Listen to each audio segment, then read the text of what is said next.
Hey guys, tonight we go to Scandinavia. Specifically, we go to a place where the winters last 6 months, the summers are aggressively short, and at some point, the locals decided the best response to all of this was to carve scary symbols into rocks and sail into fog on purpose. These were the Vikings. And before you picture the horned helmets, stop. They didn't wear those. That was made up in the 1800s by a costume designer who had never met a Viking and was, frankly, just guessing. The actual helmets were plain iron bowls. Functional, boring. Not great for a movie poster, but significantly more useful when someone is trying to hit you with an axe. Tonight, we're not here for the battles anyway. We're here for the weird stuff. The stuff that historians have been staring at for 300 years and quietly saying, we don't actually know what this means. The rituals that made no sense, even to the people doing them. The gods that just vanished. The runes carved into stone in places no human should have been able to reach. The ships buried underground with no explanation. The holes in the story that have never been filled. Tonight, we go through all of it, slowly, calmly, the way Norse history was always meant to be told, by someone reading it to you in a low voice while you lie in the dark and pretend you're going to stay awake for the whole thing. You're not. That's fine, that's the point. Dim the lights, turn on the fan. We're going to Scandinavia. And we are not coming back until every single one of you is asleep. Let's go. Let's start at the beginning. Because the beginning is already strange. The word Viking doesn't mean what most people think it means. In Old Norse, the language these people actually spoke, the word Vikinger most likely referred to a specific activity, not a people. It meant something like going on a raid or going out on a sea expedition. So when someone said they were going Viking, they meant they were leaving home to go do violent things to other people's coastlines. It was a verb, a season, a career choice. The people we call Vikings didn't call themselves Vikings. They called themselves Norse, or Danes, or Norsemen, or just by their tribal name, their family name, their region. The word Viking was a job description, not a nationality.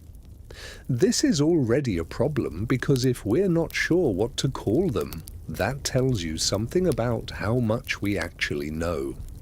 A lot of what we think we know about the Norse people comes from sources that were written down after the fact, sometimes centuries after. The sagas, which are the long prose narratives about Norse heroes and history, were mostly written in Iceland in the 1200s and 1300s. The events they describe happened in the 900s and 1000s. That's a gap of 300 or 400 years. Imagine if everything we knew about the American Civil War came from documents written today, written by people whose great-great-great-grandparents had been told stories by people who maybe sort of knew someone who was there. That's roughly the situation with Norse history. It gets more complicated. The people who wrote the sagas were Christian. By the time they were putting pen to vellum, Scandinavia had converted to Christianity, so the scribes writing down the old stories were people who had been raised to believe the old gods were either false or demonic. They preserved the stories because they were good stories, but they filtered them. They edited them. They occasionally added Christian morality lessons to tales about pagan rituals, which creates a reading experience that is, at minimum, confusing. There are also the poems. The Norse left behind a remarkable body of poetry. The Eddas, the Poetic Edda and the Prose Edda, are the main collections of Norse mythological material. The Poetic Edda is a collection of anonymous poems probably composed between the 800s and the 1100s. The Prose Edda was written down around 1220 by a man named Snorri Sturluson, who was an Icelandic historian, politician and poet, who clearly found the old mythology fascinating and also had very strong opinions about it. Snorri is both our best friend and our biggest problem when it comes to Norse mythology. He's our best friend because without him, we'd know almost nothing. He compiled and explained and connected all the stories. He gave us Odin. He gave us Thor. He gave us the detailed cosmology of Yggdrasil, the World Tree, and the 9 worlds, and Ragnarok, the end of days. He's our biggest problem because he was one man, writing 600 years after the events he was describing, and he had an agenda.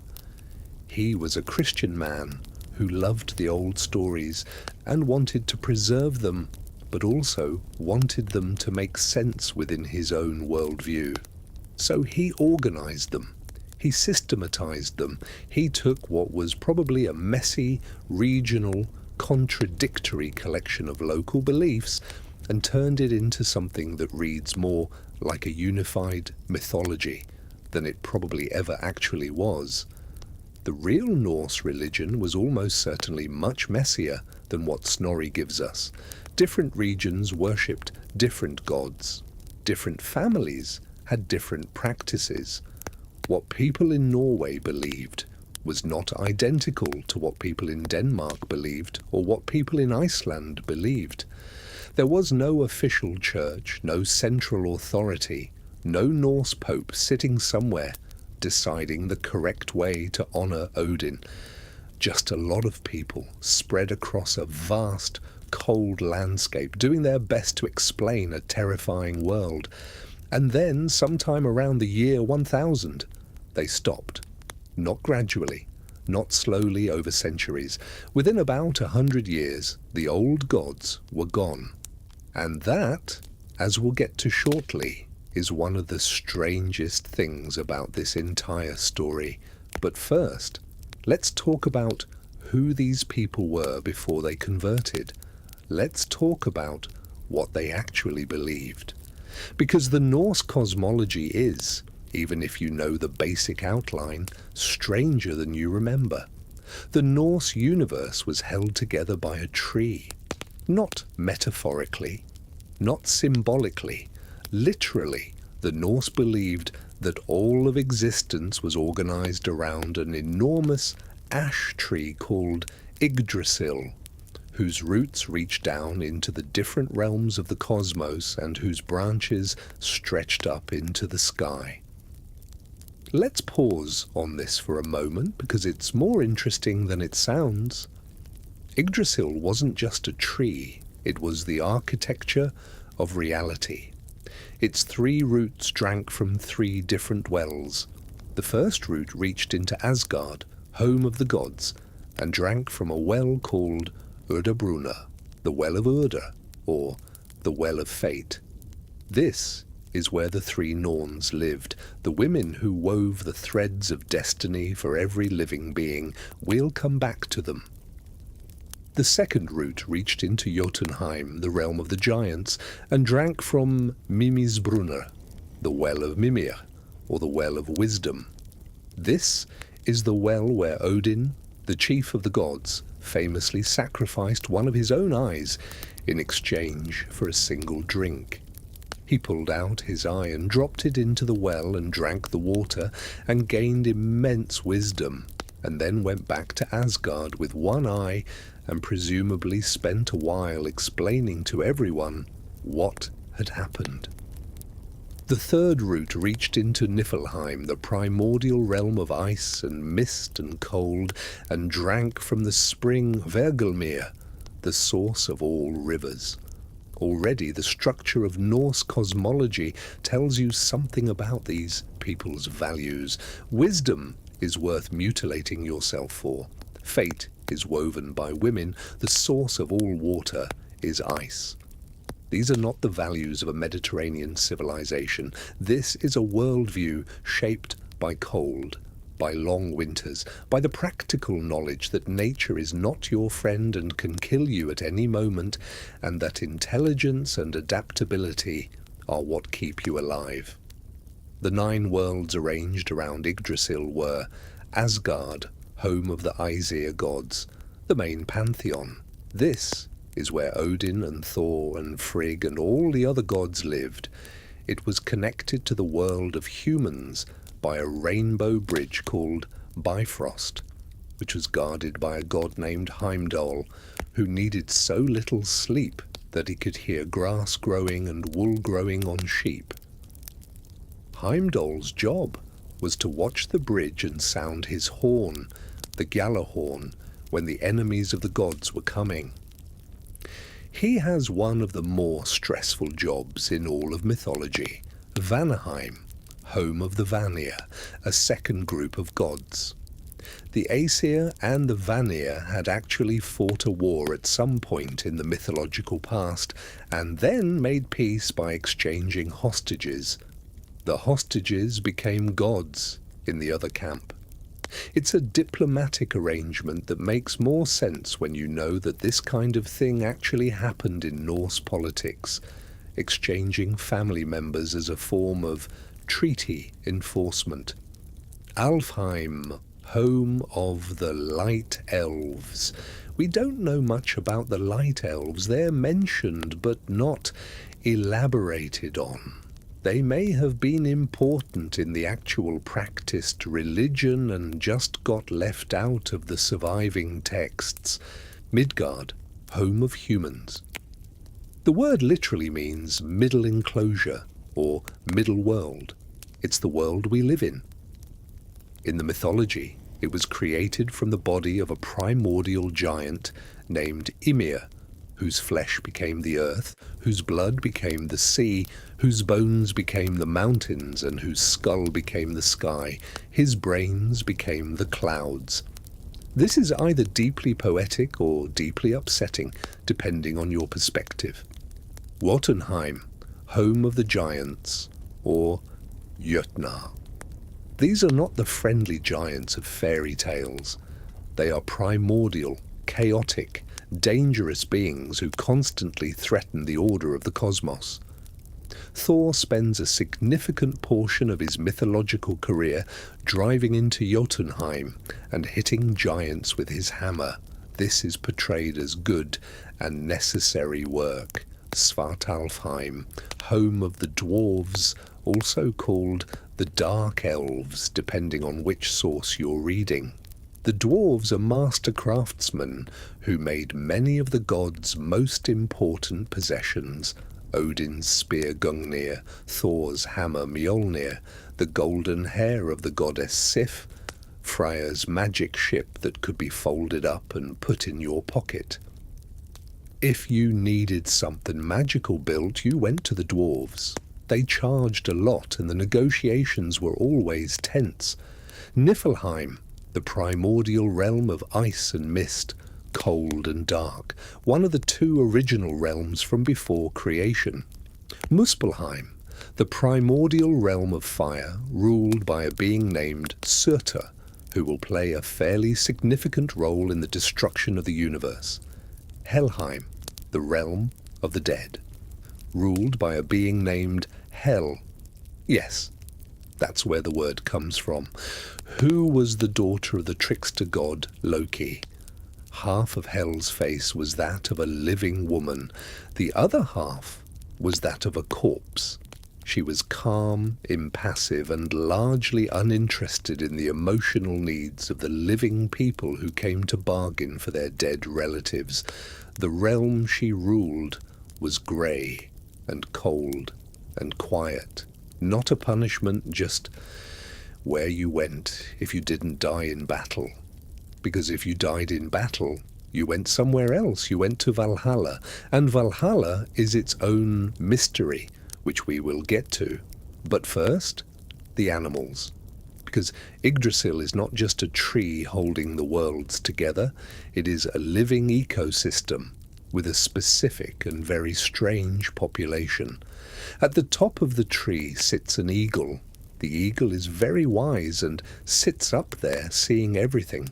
We don't know its name. At the roots of the tree lives a dragon, or a large serpent, named Nidhugga, who gnaws on the roots constantly, trying to destroy the tree. Nidhugga has been gnawing on those roots since before anyone can remember. It has not stopped. It will not stop until Ragnarök, when the tree finally falls.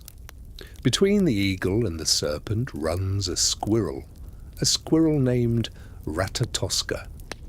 Ratatoska's job, and I want to be very clear that this is not a metaphor, this is a literal creature in the Norse cosmological system, is to run up and down the tree, carrying messages between the eagle at the top and the serpent at the bottom. The messages are insults. Ratatoska is a chaos agent. It tells the eagle terrible things the serpent has said about him. It tells the serpent terrible things the eagle has said about him. Both of them get more and more angry. The serpent gnaws harder on the roots. The tree is slowly damaged more and more. Ratatoska is why the universe is slowly ending. A squirrel. A gossiping squirrel has been destroying the fabric of existence since the beginning of time, and nobody stopped it because, and this is the Norse worldview right here, nobody could stop it. The Norns had woven it into fate. This was always how it was going to be. You could know the future, you could not change it. The Norns. We should talk about the Norns. The Norns were 3 women who sat at the foot of Yggdrasil by the well of fate and wove. Their names were Urdur, Verdandi and Skuld. These names roughly translate as what has been, what is becoming and what shall be. Past, present, future. 3 old women at the root of the world, weaving a tapestry that contained everything that would ever happen to every being who had ever lived. They watered the roots of Yggdrasil with water from the well. They packed the roots with clay and mud to keep them strong. They were, in a sense, maintaining the universe, and they could not be bargained with. This is the thing about Norse cosmology that sets it apart from almost every other mythology in the world. The gods were not all powerful. They were subject to fate, just like everyone else. Odin knew that he was going to die at Ragnarök. He knew the exact details. He knew that a giant wolf named Fenrir would swallow him whole. He spent centuries preparing for this. He gathered warriors. He trained his ravens. He sought out wisdom wherever he could find it. And it didn't matter, because the Norns had woven it, and what the Norns wove did not unweave. Think about what this means. The Norse had a pantheon of gods who were, in some ways, incredibly powerful. Thor could summon lightning, Odin could cross between worlds, Freyr could make crops grow, and yet all of them were marching, step by step, toward a day when most of them would die. Odin knew it, Thor knew it, they all knew it, and they kept going anyway. There is a word for the ability to look at your own unavoidable destruction and keep fighting regardless. Courage. And the Norse elevated this above almost every other virtue, not because courage would save you, it wouldn't, but because it was the only dignified response to a universe that was genuinely indifferent to whether you lived or died. This is a very different cosmological attitude from, say, a religion that promises salvation or paradise. In the Norse worldview, the universe wasn't fundamentally benevolent. The universe was a machine running toward its own destruction. The right response was to fight well and die with your dignity intact. because that was all you were ever going to get. Valhalla was part of this. Odin chose warriors who died bravely in battle. The Valkyries, his warrior maidens, rode across battlefields choosing who would live and who would die, collecting the bravest fallen fighters and bringing them to Valhalla. And in Valhalla, these warriors, called the Einherjar, spent every day fighting each other, dying, coming back to life, and then feasting together at night. They were training for Ragnarok, because when the last day came, Odin would need every warrior he'd ever collected. He would open the 540 doors of Valhalla, and 800 warriors would march out of each one, and they would go to the final battle.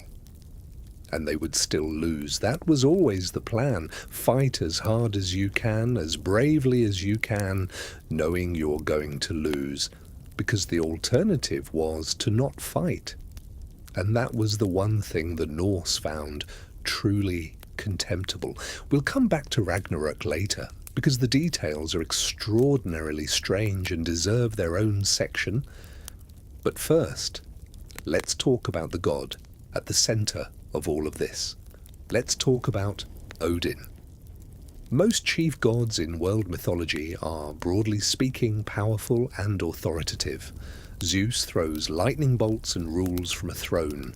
Ra sails his solar bark across the sky. Jupiter is the king. Indra is the storm lord. Odin is a wandering old man in a cloak who knocks on strangers' doors asking strange questions. He is genuinely one of the most unusual deities in the history of human religion. Let's go through the basics. Odin is the All-Father. He is the king of Asgard. He is the oldest of the gods and the wisest. He is the god of wisdom, war, death, poetry, magic, and prophecy. He has two ravens named Hugin and Munin, thought and memory, who fly across the world every day and bring him information. He has a spear named Gungnir that never misses its target. He rides an 8-legged horse named Sleipnir, which is the fastest horse in existence. He is also, to use a technical term, deeply weird. Start with the ravens. Hugin and Munin aren't just pets. They are, in a very real sense, parts of Odin himself. The names thought and memory are not casual. There's a suggestion in some interpretations that the ravens represent Odin's ability to project his consciousness outward, to see and hear things happening far away by sending out aspects of his own mind. Every morning he sends them out. Every evening they return and sit on his shoulders and whisper in his ears everything they've seen. Odin worries about them. There's a poem, a real one, in the Eddas, where Odin says, "I fear for Hugin that he will not come back, though I worry more for Munin." He worries more about memory than thought. Make of that what you will. Then there's the sacrifice. We mentioned the eye, but the eye was only the first sacrifice. Odin also hung himself. This is in the Eddas, and it's not ambiguous, in a poem called Havamal, the sayings of the High One, meaning Odin himself. Odin describes how he hung from Yggdrasil for 9 days and 9 nights, wounded by a spear given to Odin, himself to himself. He had no food, no water, no one helped him up.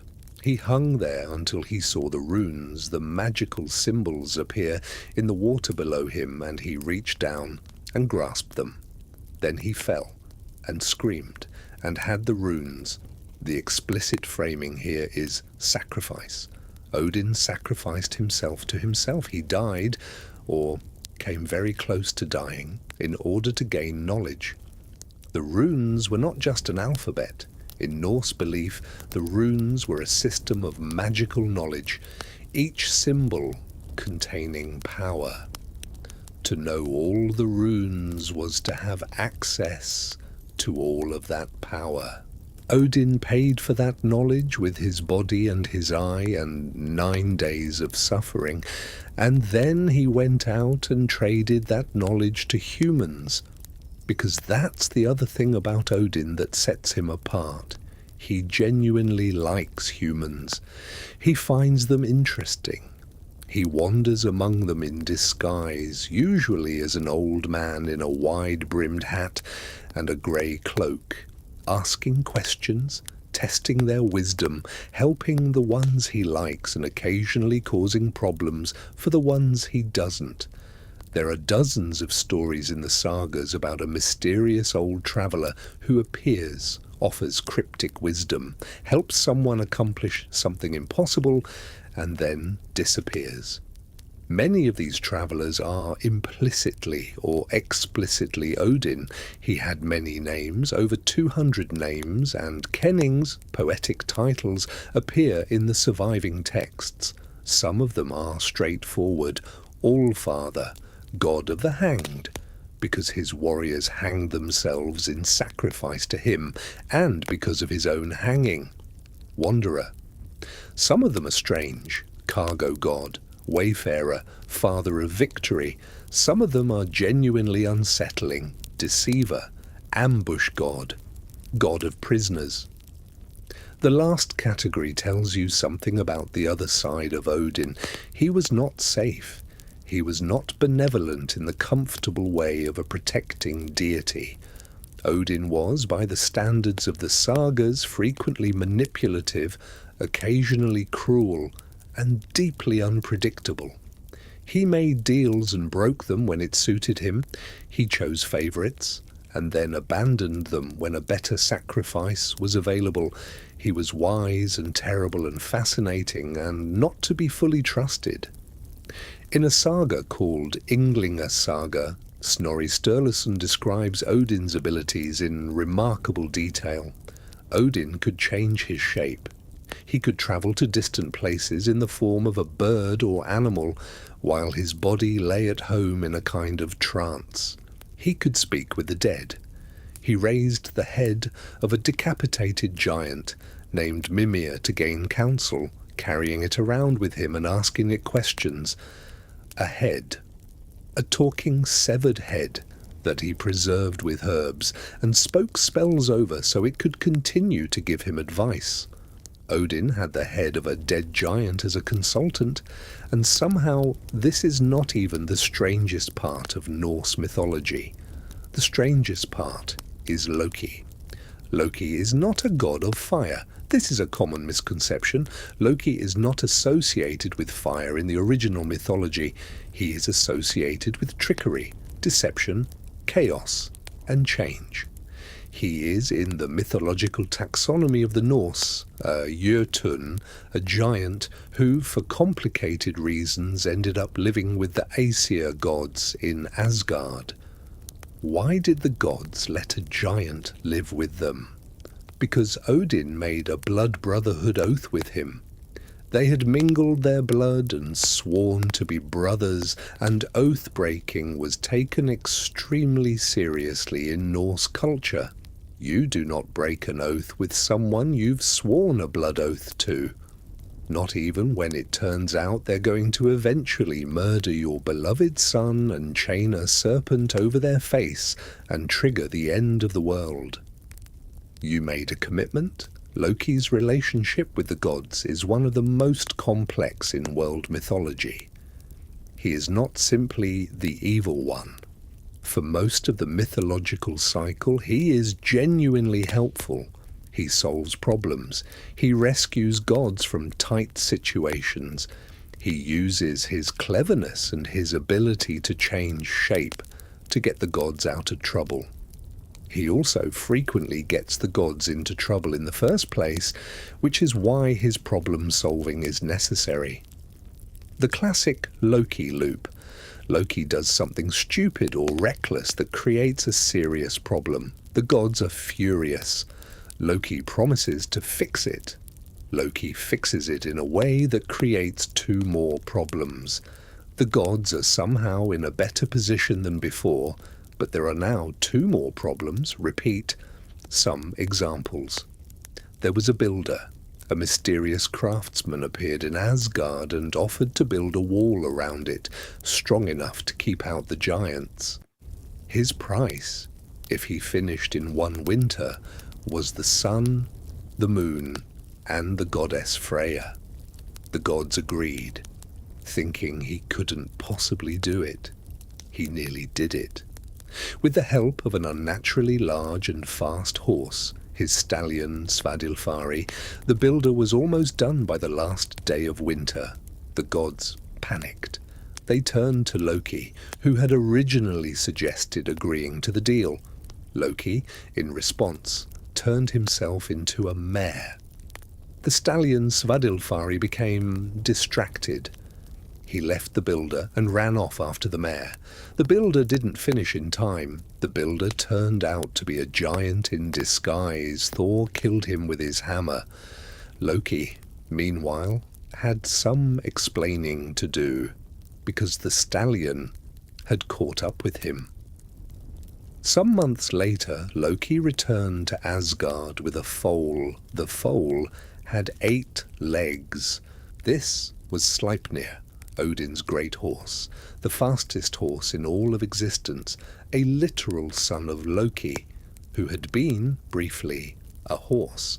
Odin accepted to horse. The gods moved on. Nobody really talked about it. This is typical Norse mythology. The stories have a way of escalating from "we need a wall" to "someone turned into a horse" to "here is your son, the greatest horse that ever lived," in a remarkably short number of steps, and everyone just kind of absorbs the new reality and keeps going. Loki's children are worth noting. He had 3 of them with a giantess named Angerboda. The first was the great wolf Fenrir, who would swallow Odin at Ragnarok. The second was the Midgard serpent, Jörmungandr, a snake so large it encircled the entire world and bit its own tail, the original Ouroboros. The third was Hel, the ruler of the realm of the dead. When the gods found out about these children, they were not pleased. The Norns had prophesied that the children of Loki and Angerboda would cause great harm. So the gods went to Jotunheim and collected the children by force. Jörmungandr they threw into the ocean surrounding Midgard. He grew until he encircled the world. Hel they sent to rule the realm of the dead, which he did with great and impassive efficiency. Fenrir they brought back to Asgard to keep an eye on. This is not, in retrospect, the best plan. Fenrir grew, and grew, and grew, and became very large and very powerful and increasingly difficult to manage. The gods tried to chain him, twice. Both times he broke free. They went to the dwarves and commissioned a magical binding, a ribbon, impossibly thin, made from things that don't exist. The sound of a cat's footsteps, the beard of a woman, the roots of a mountain, the sinews of a bear, the breath of a fish, the spittle of a bird. The ribbon was called Gleipnir. Fenrir refused to be bound by Gleipnir unless one of the gods placed their hand in his mouth as a gesture of good faith, as proof that it wasn't a trick. Nobody volunteered, until a god named Tyr stepped forward and put his hand in Fenrir's mouth. The gods bound Fenrir with Gleipnir. Fenrir pulled. The ribbon held. Fenrir bit off Tyr's hand. Tyr, who was the god of justice and law, accepted this. He had made an implicit promise. Fenrir had been right, not to trust the gods. The hand was the price of the deception. Tyr paid it.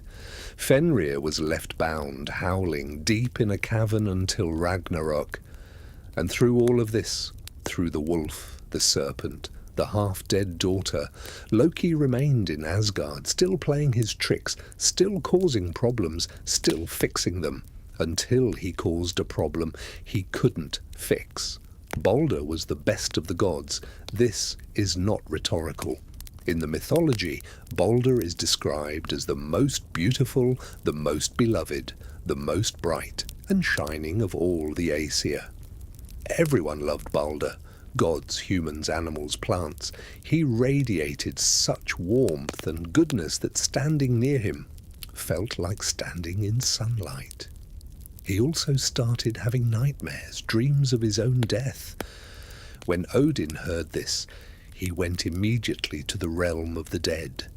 He rode Sleipnir down to Hel's realm, and woke a dead prophetess from her grave, and made her tell him what was coming. She told him that Balder would die, and that Herder, Balder's blind brother, would be the one to kill him, and that the death would not be undone. Odin rode home. Frigg, Balder's mother, and Odin's wife heard about the nightmares and took action. She travelled across all 9 worlds and extracted a promise from every single thing in existence: fire, water, iron, all kinds of metal, stones, earth, trees, diseases, animals, birds, poisons, serpents. Every single thing promised not to harm Balder. When she returned, Balder was effectively invulnerable. The gods celebrated this by making Balder stand in the centre of a gathering and throwing things at him. Swords, rocks, axes, everything bounced off. Everyone laughed.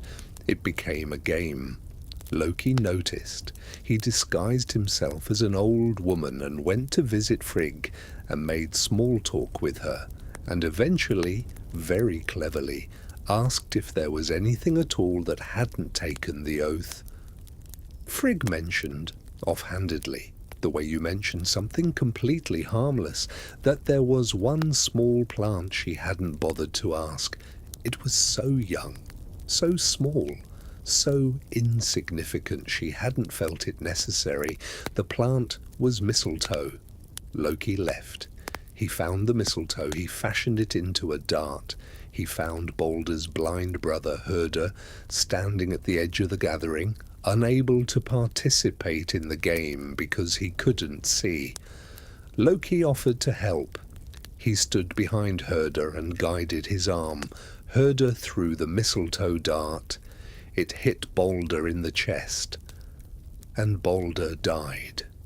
Just like that. The most beloved of the gods killed by a sprig of mistletoe guided by his blind brother's hand, with the devil, with Loki, standing behind him, steering. The gods stood in silence, then they wept. All of them. They prepared Balder's funeral. They built a great pyre on his ship, a massive longship named Hringhorni, the largest ship in existence. They placed Balder's body on it. His wife Nanna, whose heart broke when she saw her husband dead, died beside him, and her body was placed alongside his. They put his horse in the fire. They put his weapons in the fire. They sent the ship out to sea and set it ablaze. An attempt was made to retrieve Balder. A god named Hermodr rode Sleipnir to Hel's realm and begged Hel to release Balder. Hel agreed, on one condition: every being in all 9 worlds had to weep for Balder. If even one creature refused, Balder would stay dead until after Ragnarok. Almost everything wept. Almost. In a cave, the gods found a giantess named Thok who refused. She said she didn't care about Balder. He had never done anything for her. She would not weep. Thok was Loki in disguise. That was it. Balder stayed dead. The gods hunted Loki across the world. He ran, he hid, he changed shape. He turned into a salmon and hid in a waterfall. They caught him. What happened next is, even by the standards of what we've already covered, extreme. The gods bound Loki to rocks in a cave, deep underground. They killed 2 of his sons. They used the entrails of one son to make the ropes that held him. They placed a serpent above his face so that venom dripped continuously into his eyes. His wife Sigyn, loyal, patient, heartbroken Sigyn, sat beside him, holding a bowl to catch the venom, but the bowl filled, and when she turned to empty it, The drops hit Loki's face, and he screamed and thrashed against his bonds, and the earth shook. The Norse said earthquakes were Loki struggling. He would stay there until Ragnarök. At Ragnarok his bonds would snap. He would sail a ship made of dead men's fingernails, a ship called Naglfar, carrying an army of giants to the final battle. He would fight Heimdall, the watchman of the gods. They would kill each other. This is the story of the god who couldn't be killed, who couldn't be expelled, who was bound by oath and by blood and by history to the gods he eventually destroyed. And nobody, not Odin with all his wisdom, not Thor with all his strength, could stop it, because the Norns had woven it, and what the Norns weave does not unweave. Let's talk about the runes, because when most people hear runes, they think of a fantasy alphabet. Symbols carved on stone, a system of writing for a culture that didn't have a Latin script. That's not wrong exactly. The runes were used as an alphabet, but that's like saying a cathedral is a building. Technically true and completely insufficient. In Norse belief, the runes were not invented, they were discovered by Odin through his sacrifice on Yggdrasil. The implication is that the runes pre-existed the gods, that they were woven into the fabric of reality, that Odin, hanging in agony from the world tree, didn't create them so much as see them, glimpse something that was always there beneath the surface of things. Each rune had a name, a sound value, and a meaning that went far beyond the alphabetical.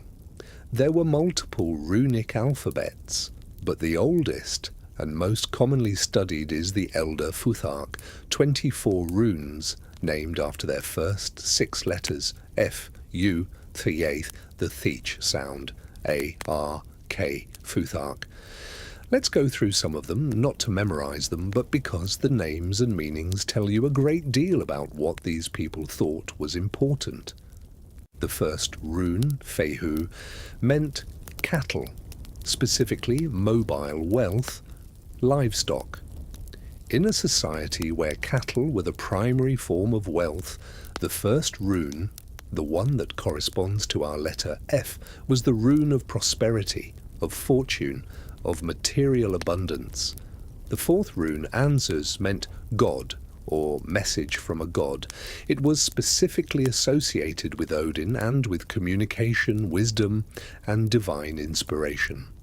A poet seeking inspiration might invoke this rune. The fifth rune, Rido, meant journey or ride. Not just physical travel, it also encompassed the idea of the right path, the correct course of action, cosmic order, and ritual. The eighth rune, Wunjo, meant joy or bliss, a respite from sorrow and exile. The 10th rune, Northiz, meant need or constraint, the hardship that builds strength, the necessity that can't be avoided but teaches you what you're made of. The 13th rune, Aiwaz, was the yew tree. The yew was associated with death and rebirth.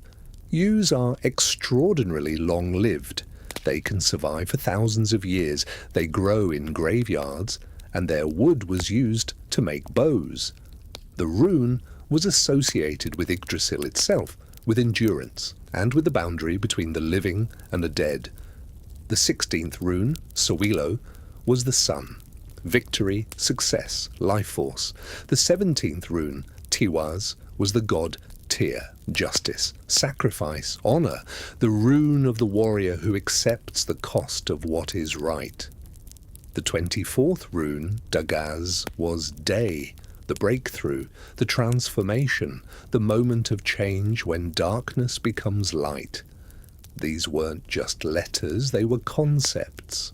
Each one was a word and a sound and an idea and a magical force. When you carved a rune on something, you weren't just labeling it, you were invoking the power associated with that rune. Runes were carved on weapons to make them more effective in battle, carved on healing staves to cure illness, carved on ships to protect them at sea, carved on amulets worn against the body, carved on memorial stones to honour the dead and protect the grave.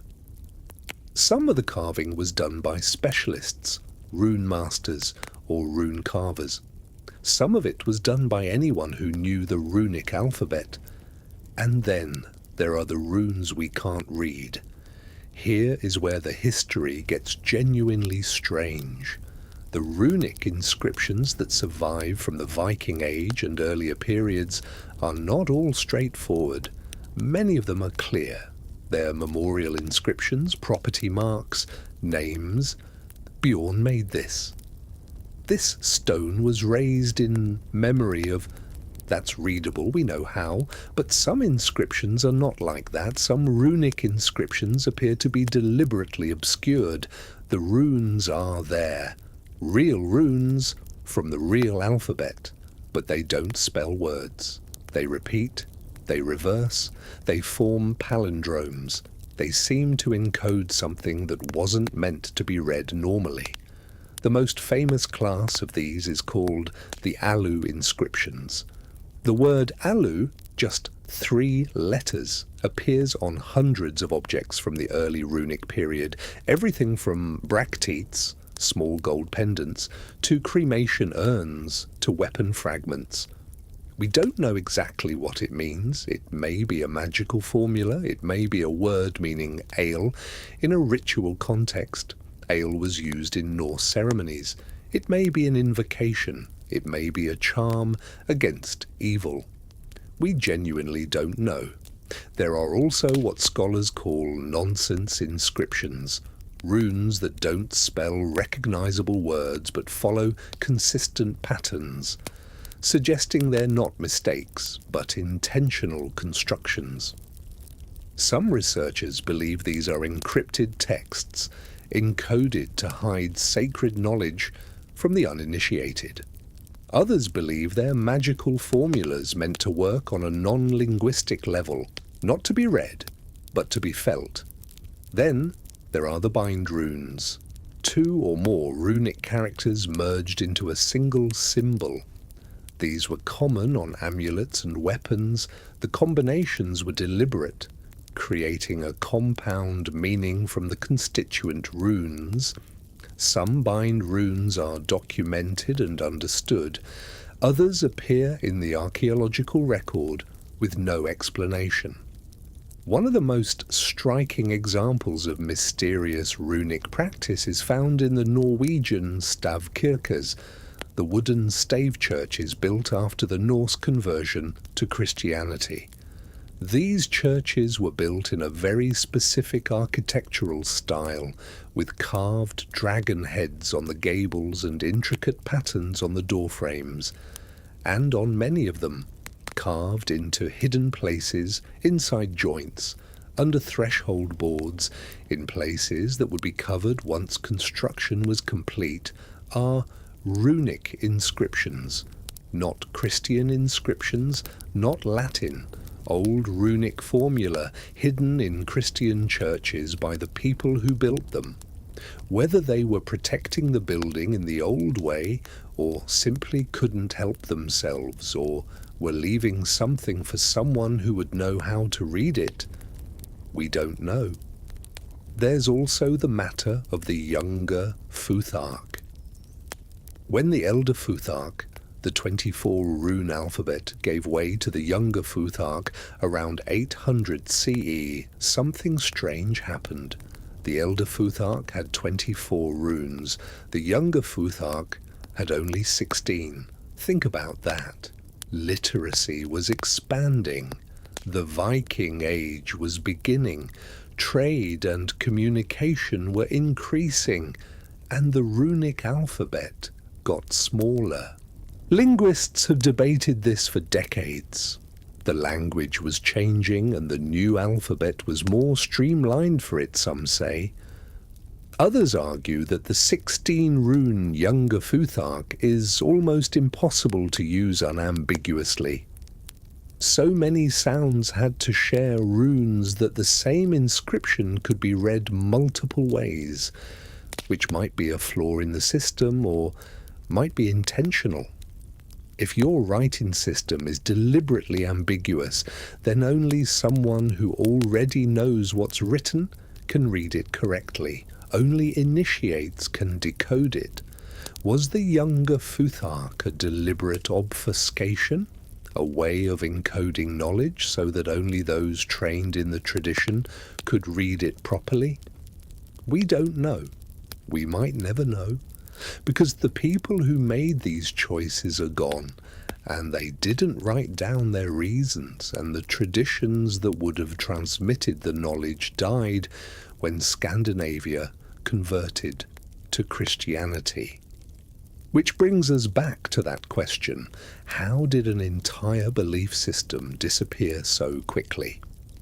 Sometime around the year 960, a Danish king named Harald Bluetooth was baptized as a Christian.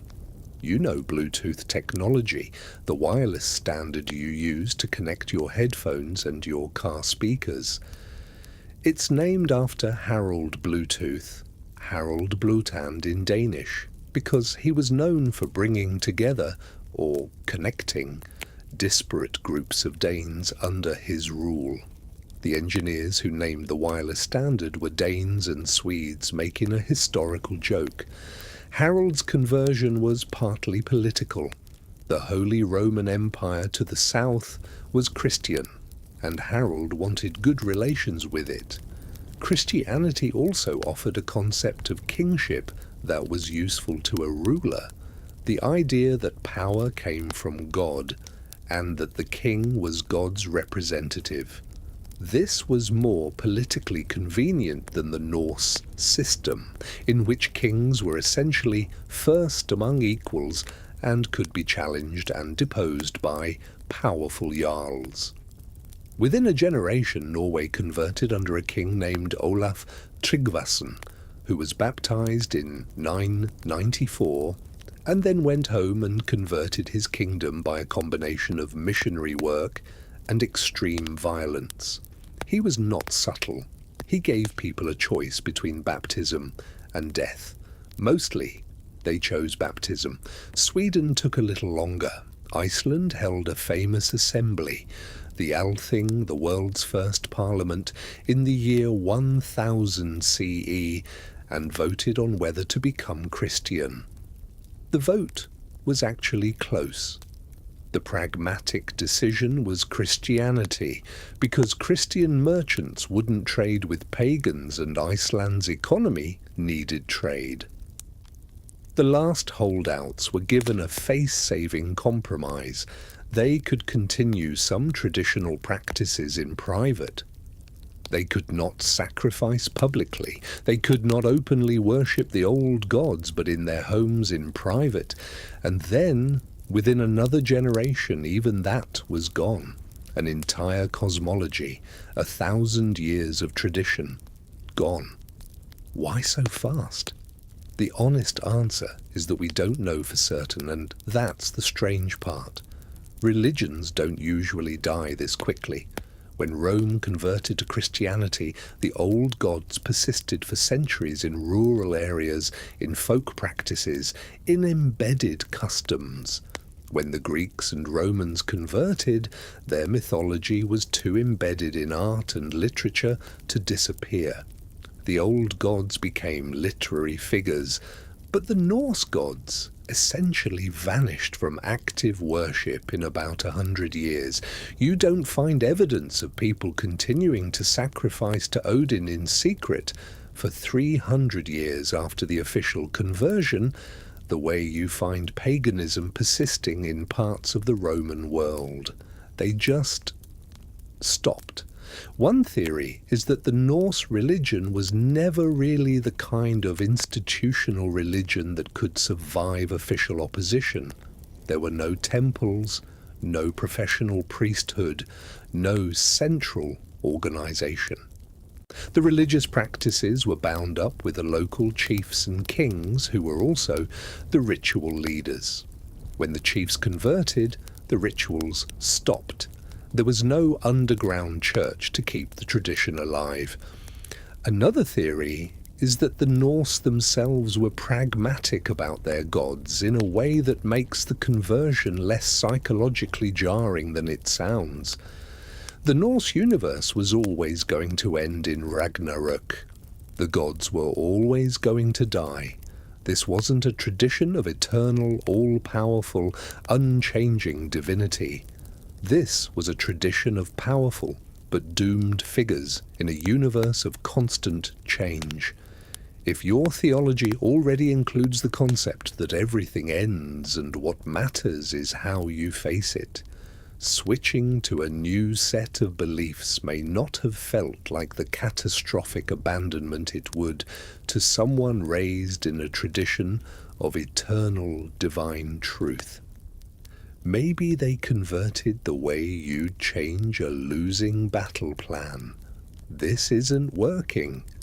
Let's try something else. Or maybe something was lost that we can't see from this distance. A private, intimate relationship with the old gods that was simply not documented because the people who had it were not the ones writing anything down. What we know is that the poets kept singing. The stories kept being told, around fires in halls, in the poems that were eventually written down and preserved by Snorri and the other Icelandic scholars who found them too beautiful to let die entirely. The gods didn't disappear from memory, they just stopped being worshipped. And that is one of the strangest endings in the history of religion. Let's get specific. Let's get archaeological, because while the texts are complicated and filtered and subject to interpretation, the graves are real, and the graves are extraordinary. The Norse buried their dead in multiple ways depending on period and region. Cremation was common, especially in the earlier Viking age. Inhumation, burial in the ground, became more common later. And in both cases, the archaeological record preserves details that the written sources don't. The most famous Norse burial sites are the ship burials. In a ship burial, a real ship, not a model, not a symbolic representation, an actual sea-going vessel, was used as the coffin. The body was placed inside it along with grave goods, and the whole assembly was buried under a mound of earth, or sometimes burned first and then buried. Why ships? The written sources tell us that ships were important in Norse cosmology as vehicles for the journey to the afterlife. The image of a ship sailing into the unknown resonated with a seafaring people. Balder's funeral ship in the mythology was enormous. The image of fire consuming a ship on dark water appears again and again in the literature. The actual practice of ship burial was probably reserved for the very wealthy and powerful. Ships were expensive. Ship burial was not something the average Norse farmer did. This was elite mortuary practice, and the elite took a lot with them. The Oseberg ship, discovered in 1904 in Norway, is the most spectacular example. It was buried around 834 CE and contained 2 women, one aged approximately 70 to 80, one approximately 50, along with an almost incomprehensible quantity of grave goods, 4 carved sledges, 1 ceremonial wagon, 15 horses, 6 dogs, 2 oxen, buckets, beds, kitchen equipment, looms, tents, tools, tapestries, food, entire tapestries, with detailed scenes of processions and ceremonies, and people and horses had been packed into the burial. They were fragmentary when found, hundreds of pieces, but reconstruction work has revealed images that don't match anything in the surviving textual sources. Processions of women, hanging figures, a cart pulled by a snake, Scenes that may be from myths we've lost entirely. The older woman in the burial was treated with extraordinary care. Her bones showed signs of arthritis. She had been in pain for years. There were traces of cannabis seeds in the burial, which may have been medicinal. The goods suggest someone of immense status, possibly a queen, possibly a priestess. But her bones also showed signs that had been disturbed. Some time after the burial, the mound had been broken into. The older woman's bones had been scattered. Someone dug into this burial, specifically targeting the remains of this woman. Who? Why? There's a theory that in later years, after the conversion, someone, perhaps a Christian authority, perhaps a rival political faction, deliberately desecrated the burial of a pagan leader or priestess, spreading the bones so the spirit couldn't find peace, or simply making a point about the old ways. We don't know. Then there's the Gokstad ship, also from Norway, also around the same period.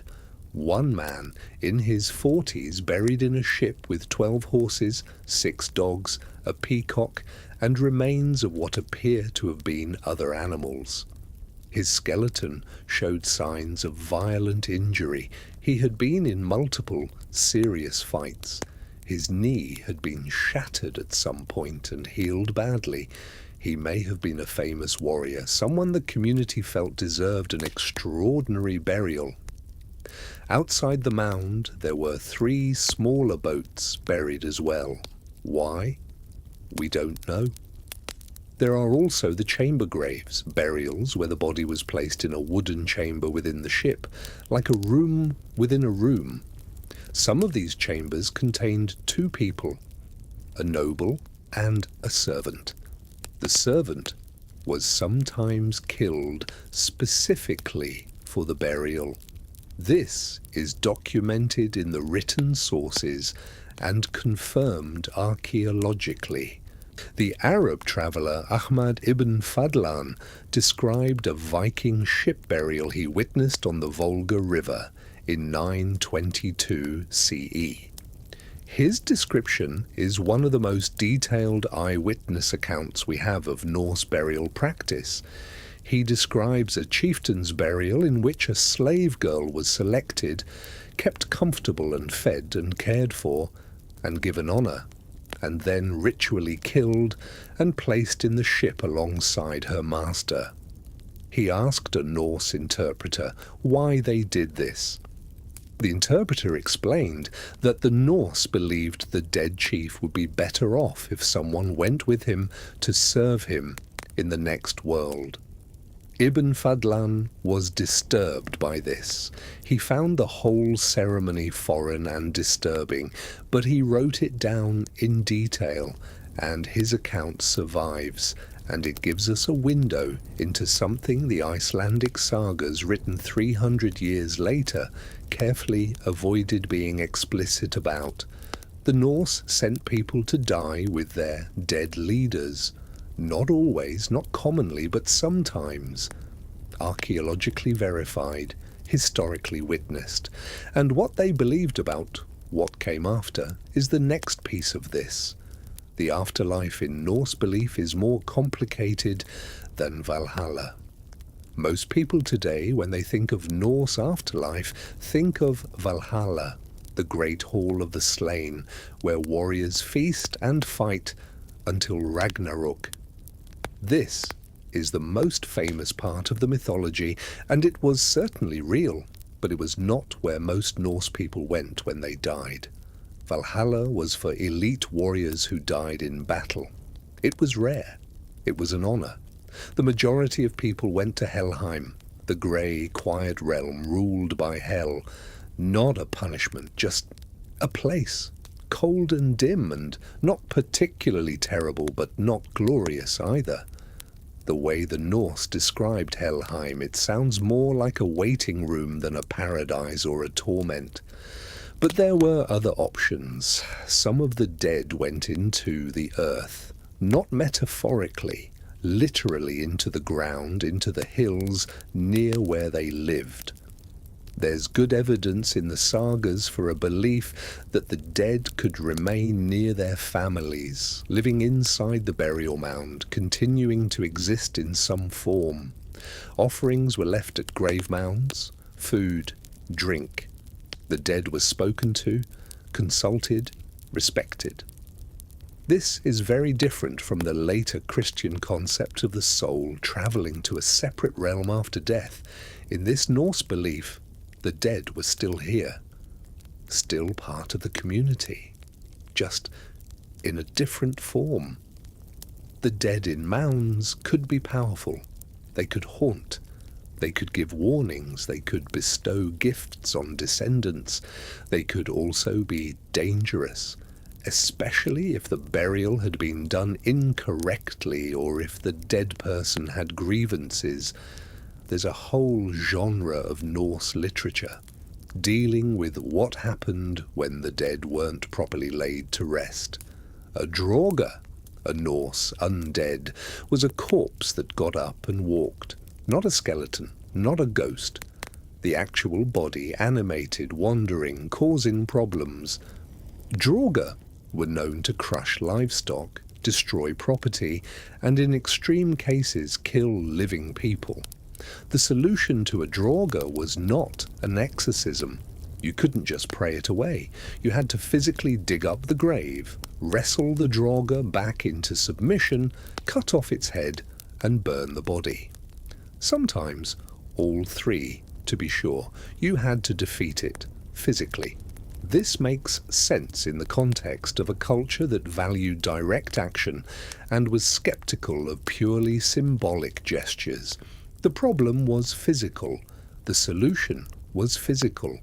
You dealt with your dead the same way you dealt with everything else. You got your hands on it and you handled it. There are also the Alvar, the elves. Not fantasy elves, not Tolkien's elves. Norse elves were complex beings associated with the dead ancestors of specific families. The Dizzer, female ancestral spirits, were also important. Powerful, protective figures associated with family lines. Both elves and Dizir were propitiated with offerings, especially at specific times of year. The Norse calendar was structured around these ritual observances. There were blots, sacrificial feasts, at key points in the year. At the beginning of winter, around our Halloween, at midwinter, around our Christmas, at the beginning of summer, around our Easter. These feasts involved animal sacrifice, communal eating, and rituals to honor the gods, the dead ancestors, and the land spirits.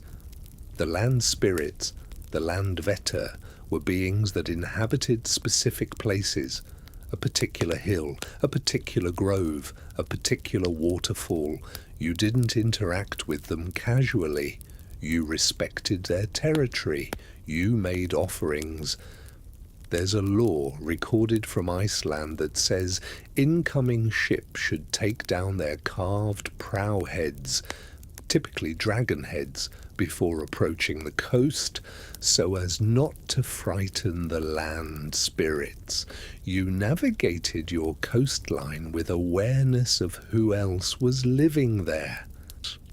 It was a world thoroughly inhabited by beings both seen and unseen, and you were always a guest in it.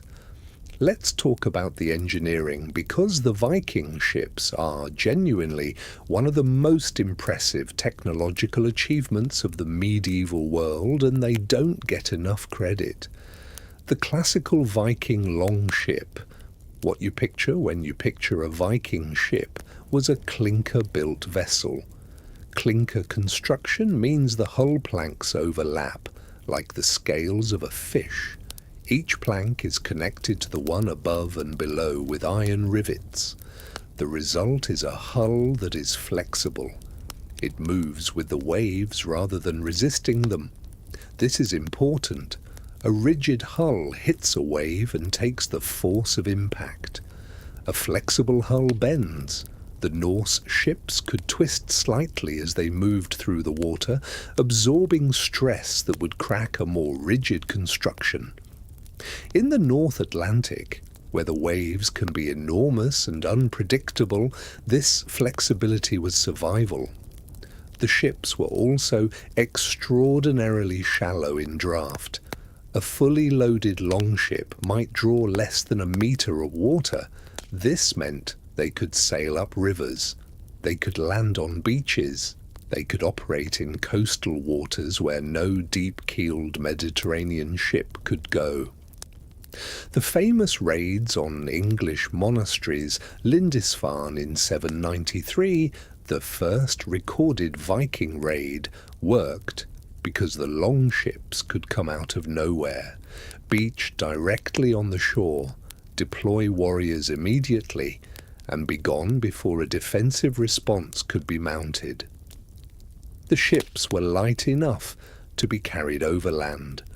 There are records of Viking armies dragging their ships across land bridges from one river system to another, effectively moving their entire fleet from one drainage basin to the next. These were not primitive rafts.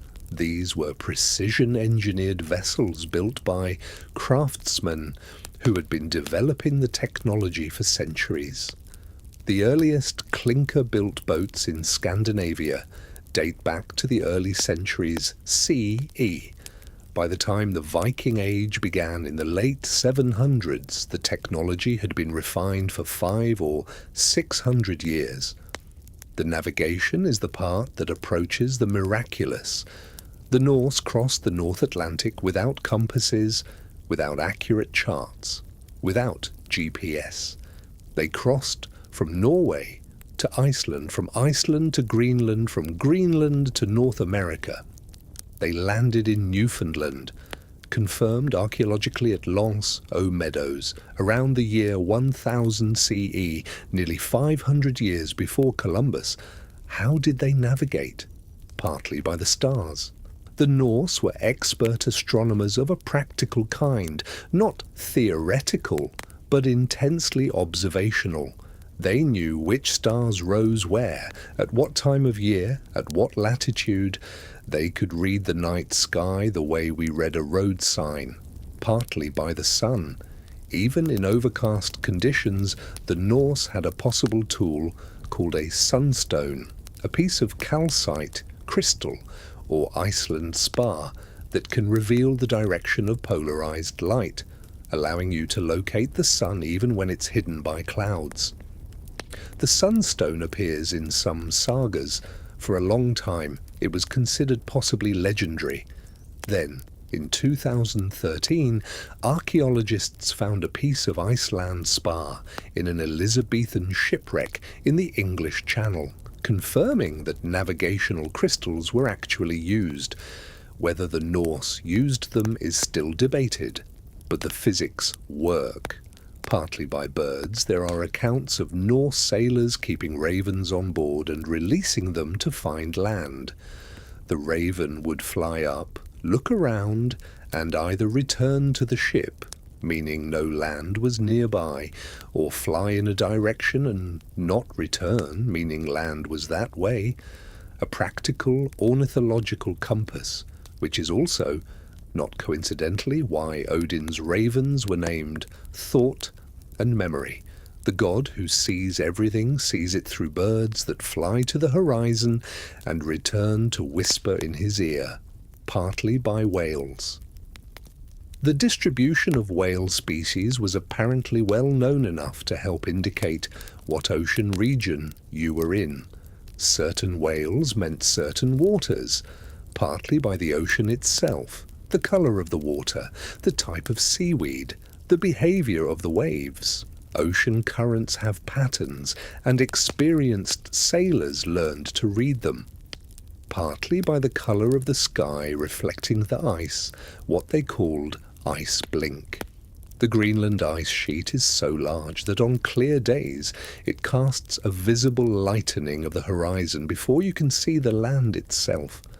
And partly, probably, by dead reckoning. You leave port, knowing your heading and your speed, and you count the days, and you make your corrections based on stars and sun and birds and ocean, and you arrive roughly where you intended to go. Roughly. Not always exactly. There are sagas about navigators who set out for one place and ended up somewhere else and found something remarkable. The discovery of Iceland may have been one of these accidents. Greenland may have been another. The accidental find that turned out to be the most significant was a sailor named Bjarni Herjolfsson, who in 985 CE set out for Greenland in a storm and ended up seeing, from a distance, a coast covered with forests that was not Greenland. He did not land. He went to Greenland, and then he told people what he'd seen. Leif Erikson heard the story, bought Bjarni's ship, found the heading, and went and found North America. This is 500 years before Columbus. Verified. Lance O'Meadows. The archaeology is there. The Norse found a new continent, set up camp, wintered there, had violent encounters with the indigenous population, and then decided it wasn't worth the trouble, and went home.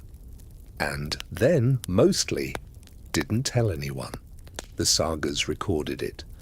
But for most of medieval Europe, the Norse discovery of North America was simply not part of the general knowledge. It was a story told in Iceland and not taken particularly seriously by the wider world for another 800 or 900 years. They found a continent. They shrugged. They left. Here is a figure from Norse society that is almost never mentioned in the popular accounts. The Völva. Pronounced something like Volva. The word means approximately wand bearer or staff carrier.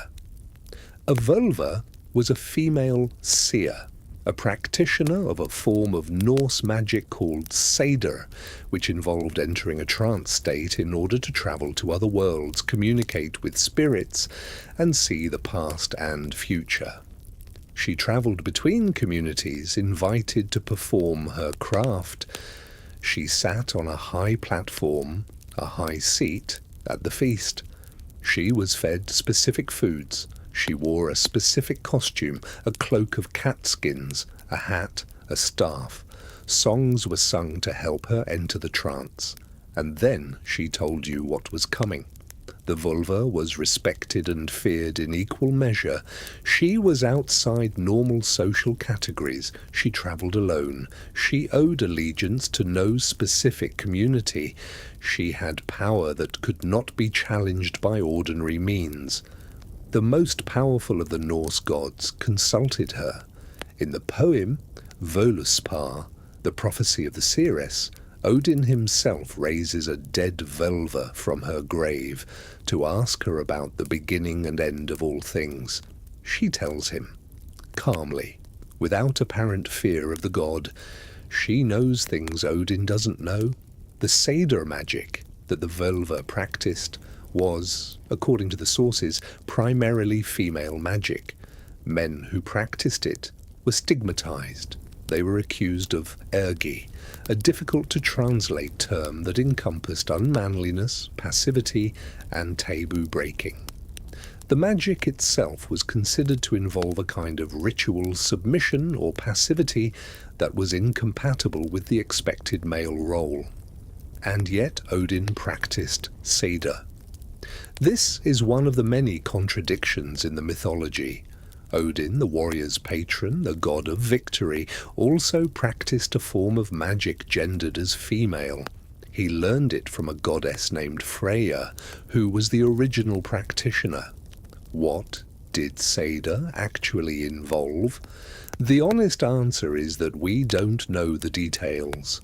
The written sources are vague and euphemistic, possibly because the Christian scribes who wrote them were uncomfortable, and possibly because the actual practices were considered too sacred or too dangerous to write down plainly. What we know is that it involved trance. It involved music. The songs that assisted the Völva's journey were apparently essential. It involved the spirit leaving the body and travelling to other worlds, a shamanic model recognizable from traditions across the Arctic world. There were also darker applications. Cider could allegedly be used to send your spirit into animals, to curse enemies, to influence people's minds, to cause illness. The resemblance between the Völva and shamanic practitioners in Siberian and Sami indigenous traditions is not accidental. The Sami people, the indigenous inhabitants of Scandinavia, had their own tradition of shamanic practice, called the Noaid, that shares remarkable similarities with Norse Seda, the trance state, the staff, the helping spirits, the songs to facilitate the journey. The Norse and the Sami lived in close proximity for centuries. They traded, they intermarried, they influenced each other. It seems likely that what the Norse called Seda and what the Sami called Noaid were related traditions, or even the same tradition expressed through two different cultural frameworks. This is one of the things that the conventional popular account of Viking culture usually misses. The Norse did not exist in a cultural vacuum. They interacted with the Sami, with the Finns, with the peoples of the Baltic, with the Islamic world through the trade routes of the Volga. Their culture was a synthesis of influences from across a huge geographic range. The Völva is the most visible face of this synthesis, a practitioner of an ecstatic, shamanic, explicitly gendered form of magic travelling between communities, performing for anyone who could pay, consulted by kings and gods alike. And then, like almost everything else in this story, gone. After the conversion, the Völva became a witch, the Seda became sorcery. The legal codes of Christian Scandinavia criminalized magic. The practitioners were prosecuted. The knowledge was lost, except in fragments preserved in the poems, preserved in the folklore, preserved in practices so embedded in everyday life that they survived even when the framework that explained them was gone. Everything in Norse mythology leads here. Ragnarök, the twilight of the gods, the fate of the powers, the final catastrophe that everyone knew was coming and nobody could stop. Let's walk through it. The signs of Ragnarok approaching are called the Fimbul winter, 3 consecutive winters without a summer. The sun weakens, the cold deepens, the crops fail, families turn on each other, brothers kill brothers, the moral order collapses. Then the cock crows. 3 cocks crow to signal the end. A crimson rooster named Fjallar crows in Jotunheim, alerting the giants that the time has come. A golden rooster named Gullinkambi crows in Asgard, waking the Einherjar, Odin's warriors, to battle. A soot-red rooster crows in Helheim, waking the dead. The wolf Fenrir breaks free from Gleipnir. The Midgard serpent. Jörmungandr rises from the ocean. The ship Naglfar, made of the nails and hair of the unburied dead, which is why the Norse were meticulous about cutting the nails of corpses before burial so as not to give material to the ship, sails carrying an army of giants. Heimdall sounds the Gjallarhorn. Odin opens Valhalla, every door, 800 warriors from each of the 540 doors, millions of the dead marching to battle. They march to a plain called Vigridr, which is 100 leagues in each direction, and then the fighting begins. Odin fights Fenrir. The great wolf swallows him whole. Vidar, Odin's son, kills Fenrir immediately after, either by stabbing him or by tearing his jaws apart, Depending on the version, Odin is avenged, but Odin is dead. Thor fights Jörmungandr. Thor kills the serpent. Thor walks 9 steps. And then he falls from the venom. The god of thunder dies of a snake bite 9 paces from his greatest kill.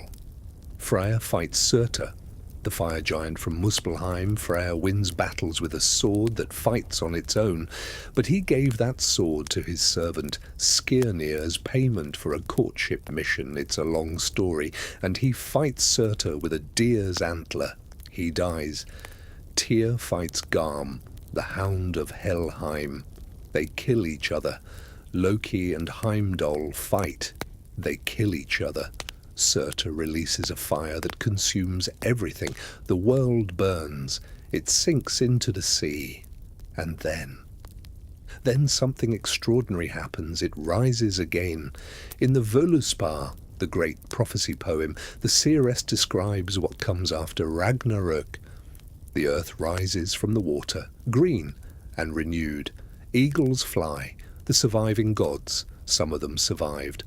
Balder returns from Helheim. Vidar, a few others, gather on the fields where Asgard used to be. And they find, in the grass, the golden game pieces that the old gods used to play with, the toys of the dead gods scattered in the grass of a reborn world, and humanity begins again.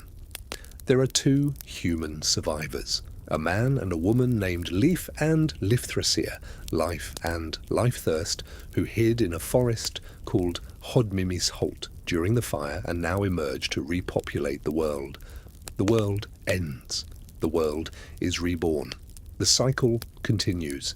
This is not a pessimistic cosmology. It is honest. The Norse did not believe that things would be perfect. They knew the world would end badly, but they also knew, the Norns had woven it, that something would come after. The golden game pieces in the grass, a new world, with the memories of the old one scattered through it like lost coins. Let's end with the things we don't know, because there are many of them, and they deserve acknowledgement. We don't know what the Norse blot really looked like. We know it involved animal sacrifice and communal feasting and drinking from horns. We know it was associated with specific times of year. We know the sacrificed animals were hung in trees at a place called the Hörga, a pile of sacred stones, or at a dedicated temple. But the details of what was said, what was done, what the experience of it was from the inside, we don't know. The Christian scribes who recorded the sagas skipped over the ritual specifics with obvious discomfort. We don't know who the Vanir were.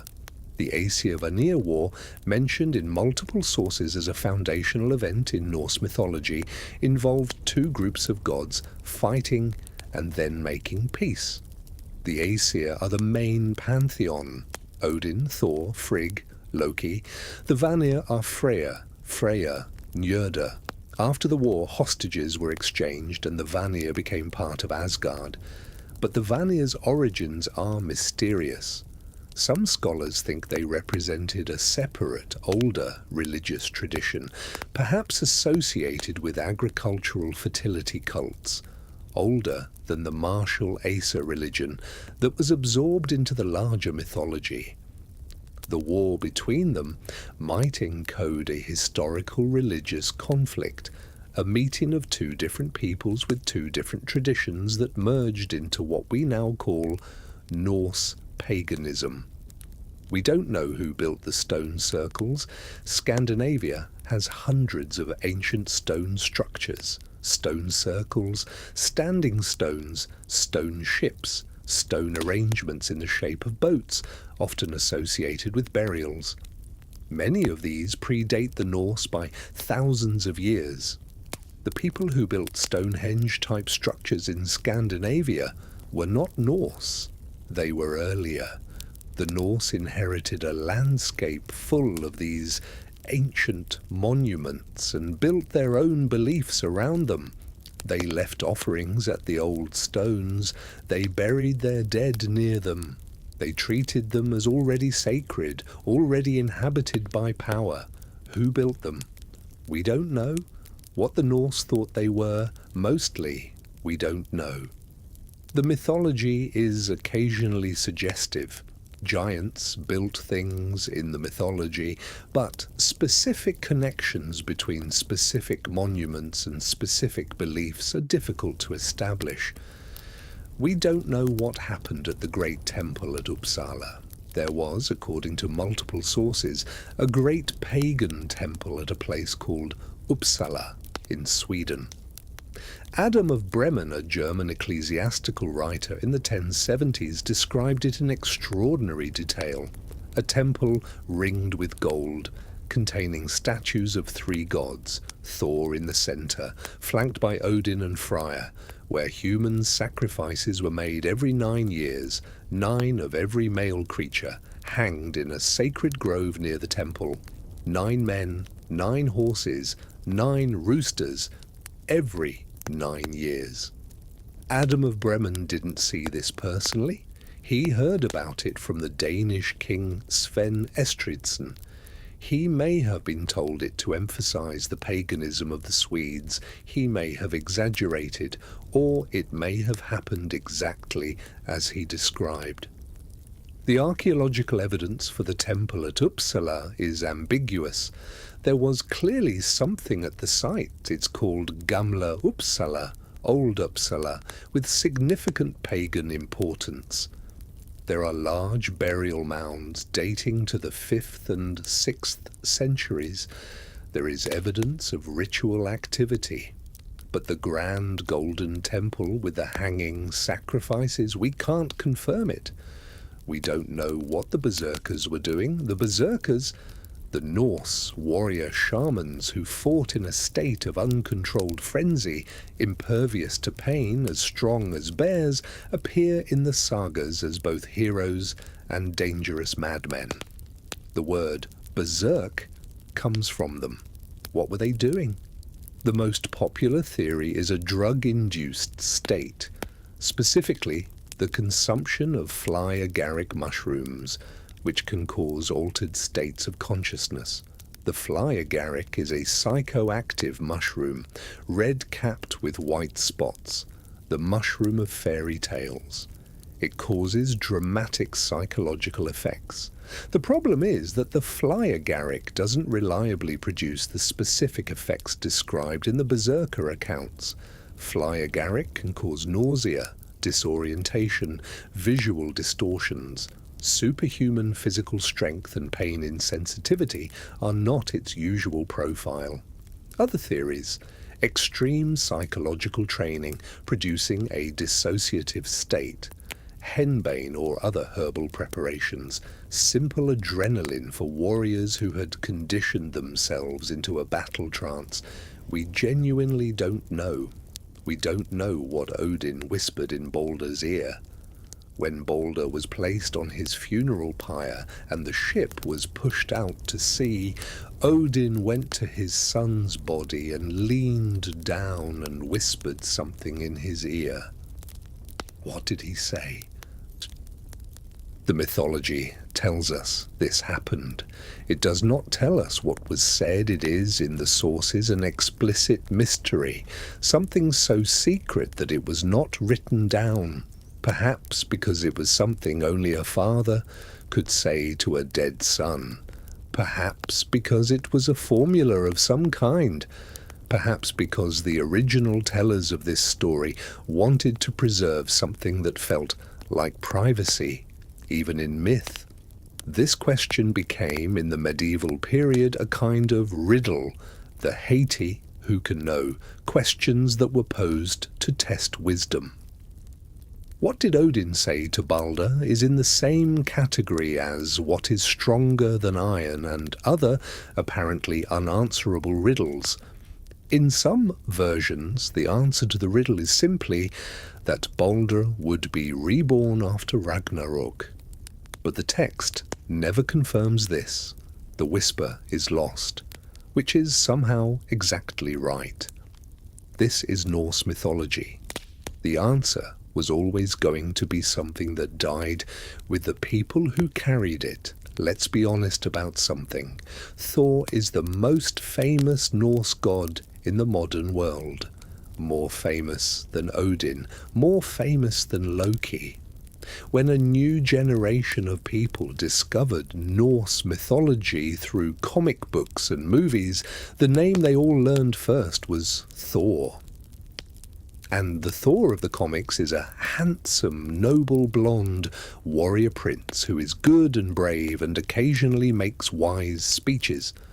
The Thor of the actual mythology is a big, red-bearded man who loves eating, drinks an incomprehensible amount of ale, and once spent 3 days dressed as a bride.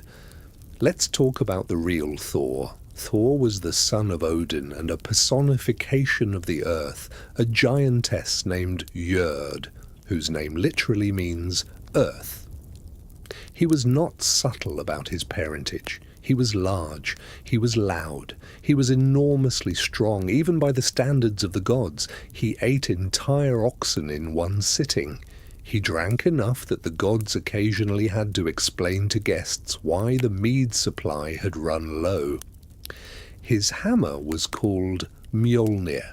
It was made by the dwarves, the brothers Sindri and Brokkr, under conditions involving a fly and some spectacular craftsmanship, and a near disaster, but we'll come back to that.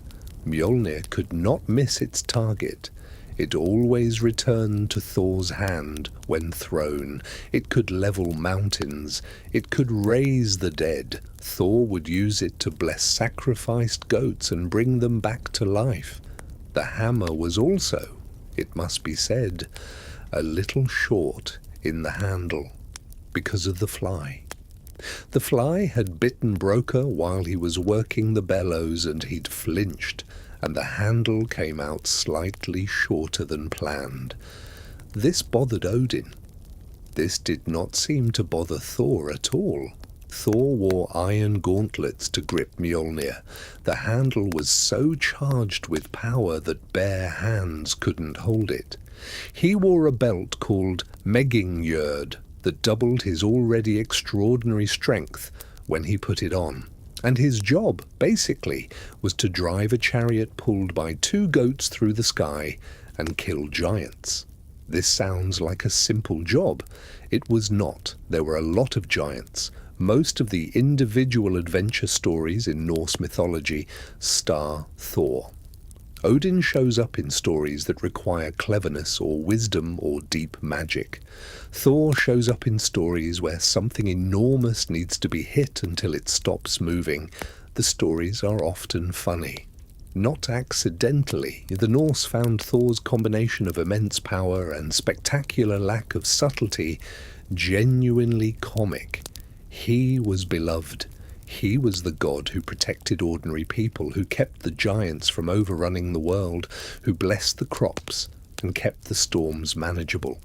Odin was the god for kings and poets and those who sought wisdom at great cost.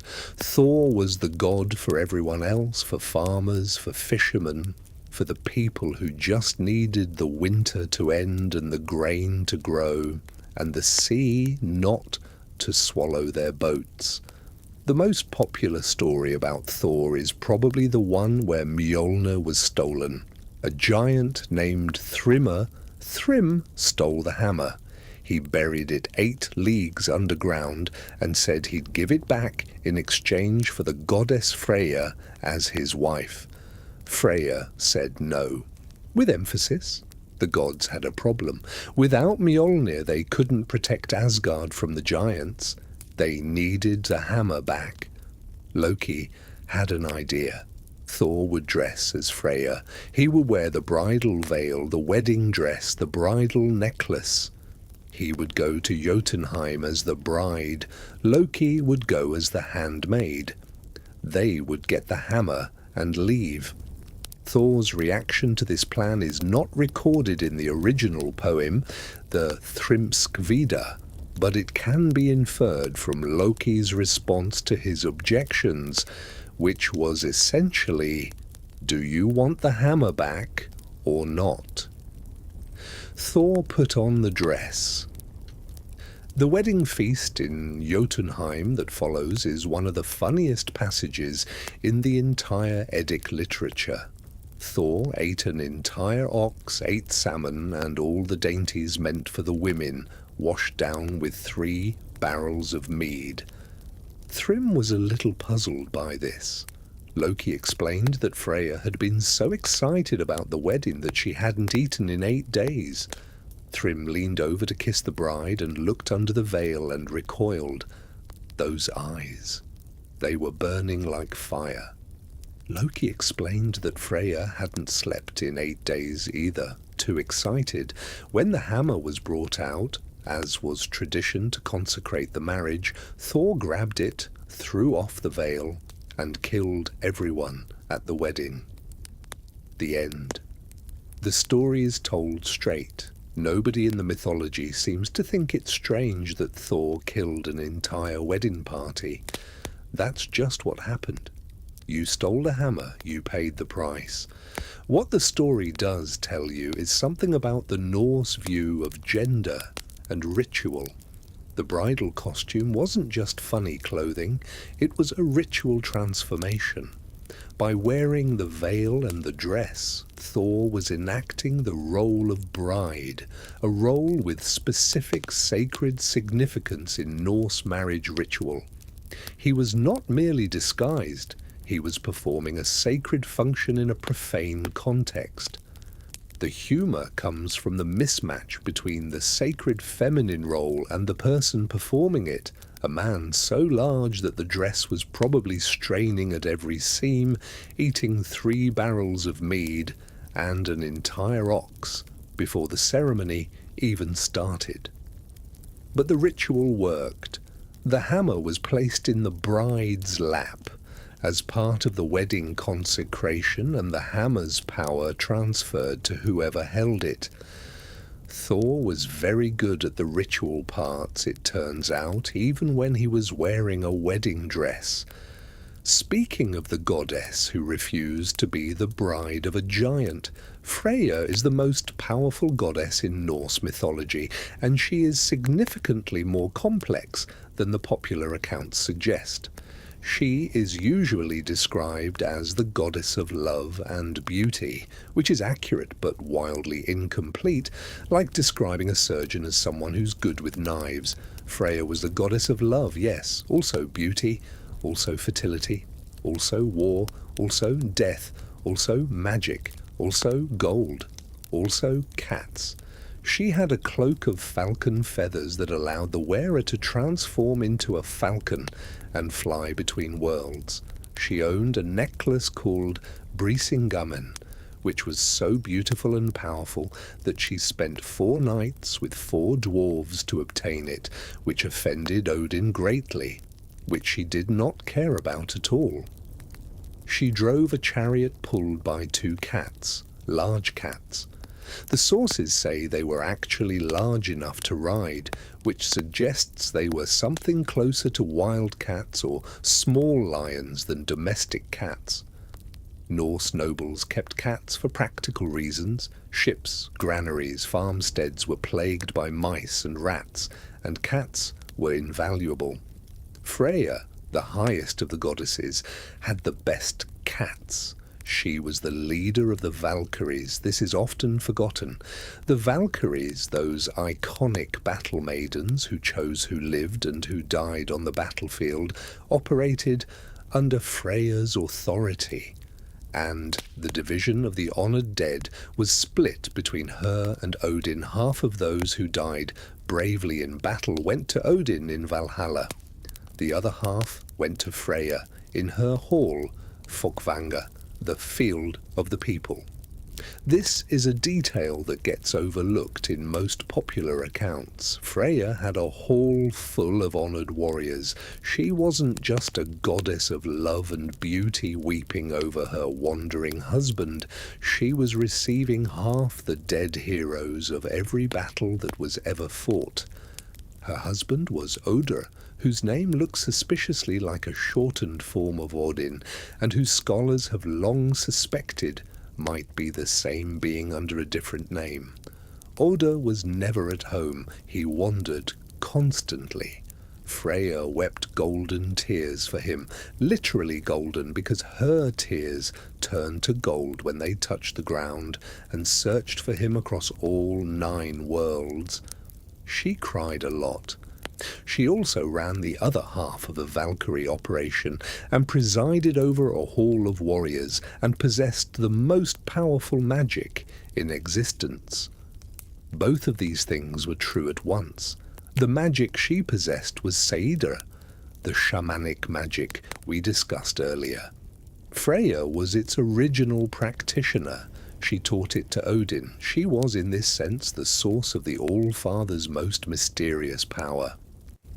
There's a poem, the Hyndluljóð, in which Freya rides to visit a giantess named Hyndla in the night, wanting to know the genealogy of her human protégé. The giantess is not pleased to be woken up. There's a long argument. The poem contains a section called the Short Völuspá, which recaps the entire Norse cosmology in abbreviated form. The details of the poem are genuinely strange. Freya arrives at night on a boar.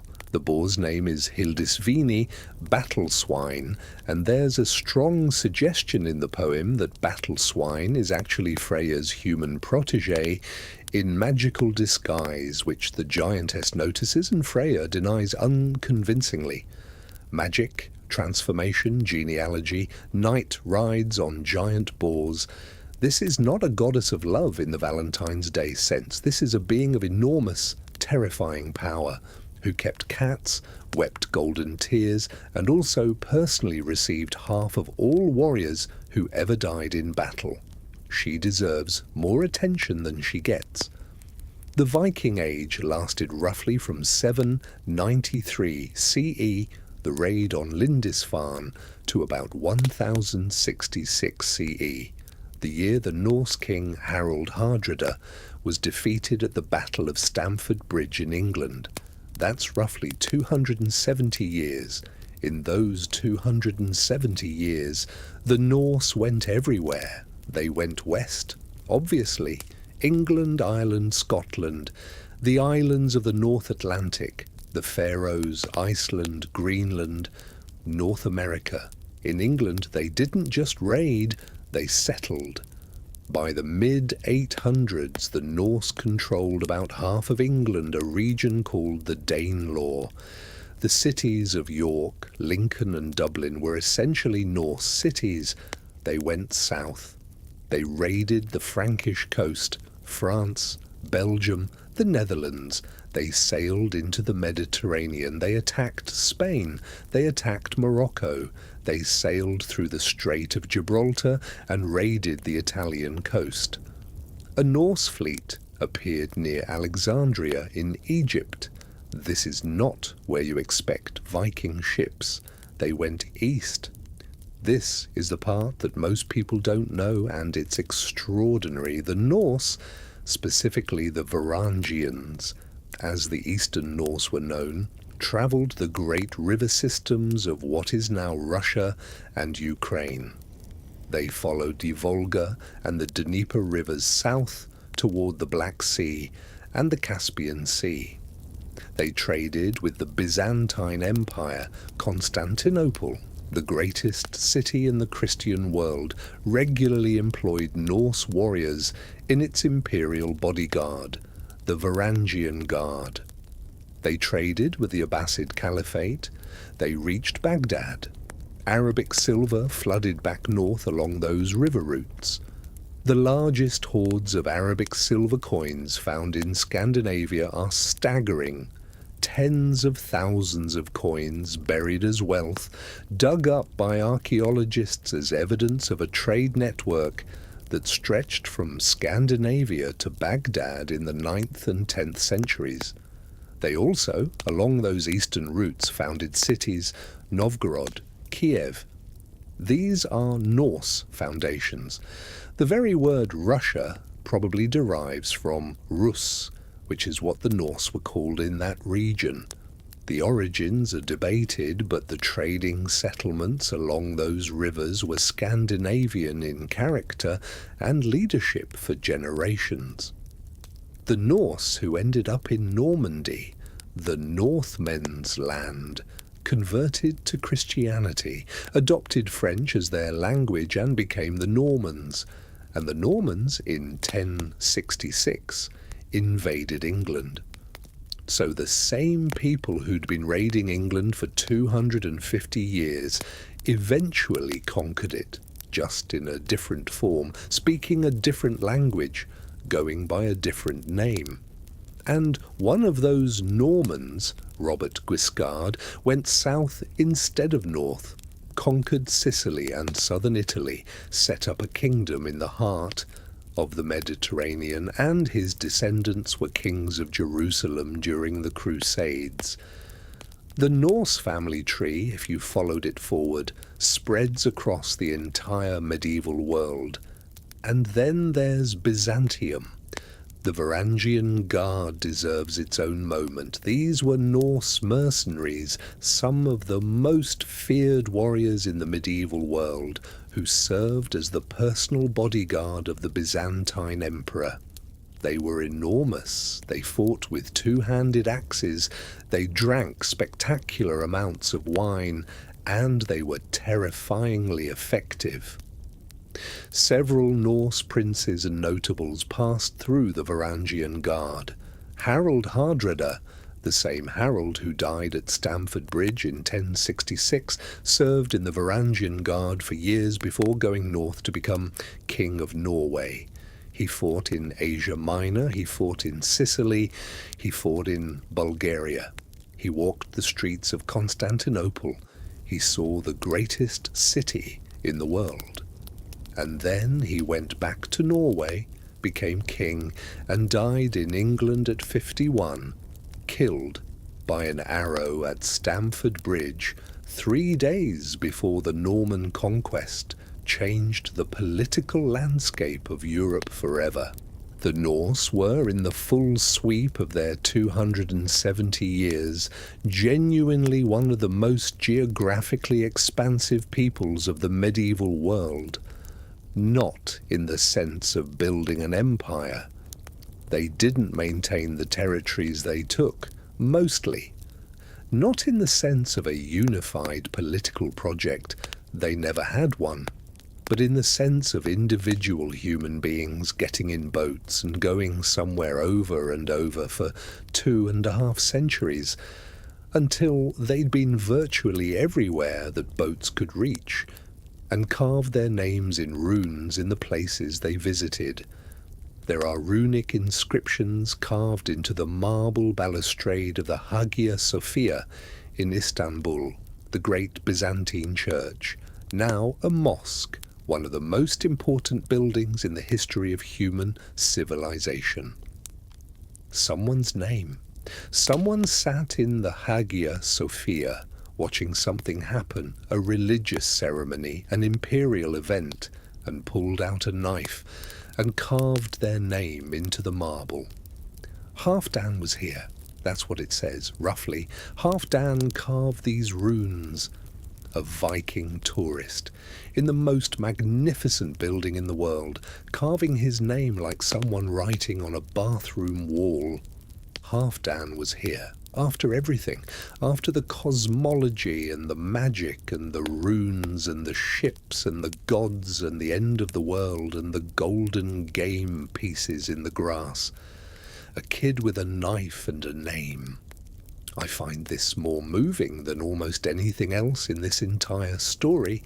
Let's spend a moment with the actual literature, because when we talk about Norse mythology as a source, we're mostly talking about two texts, the Poetic Edda and the Prose Edda.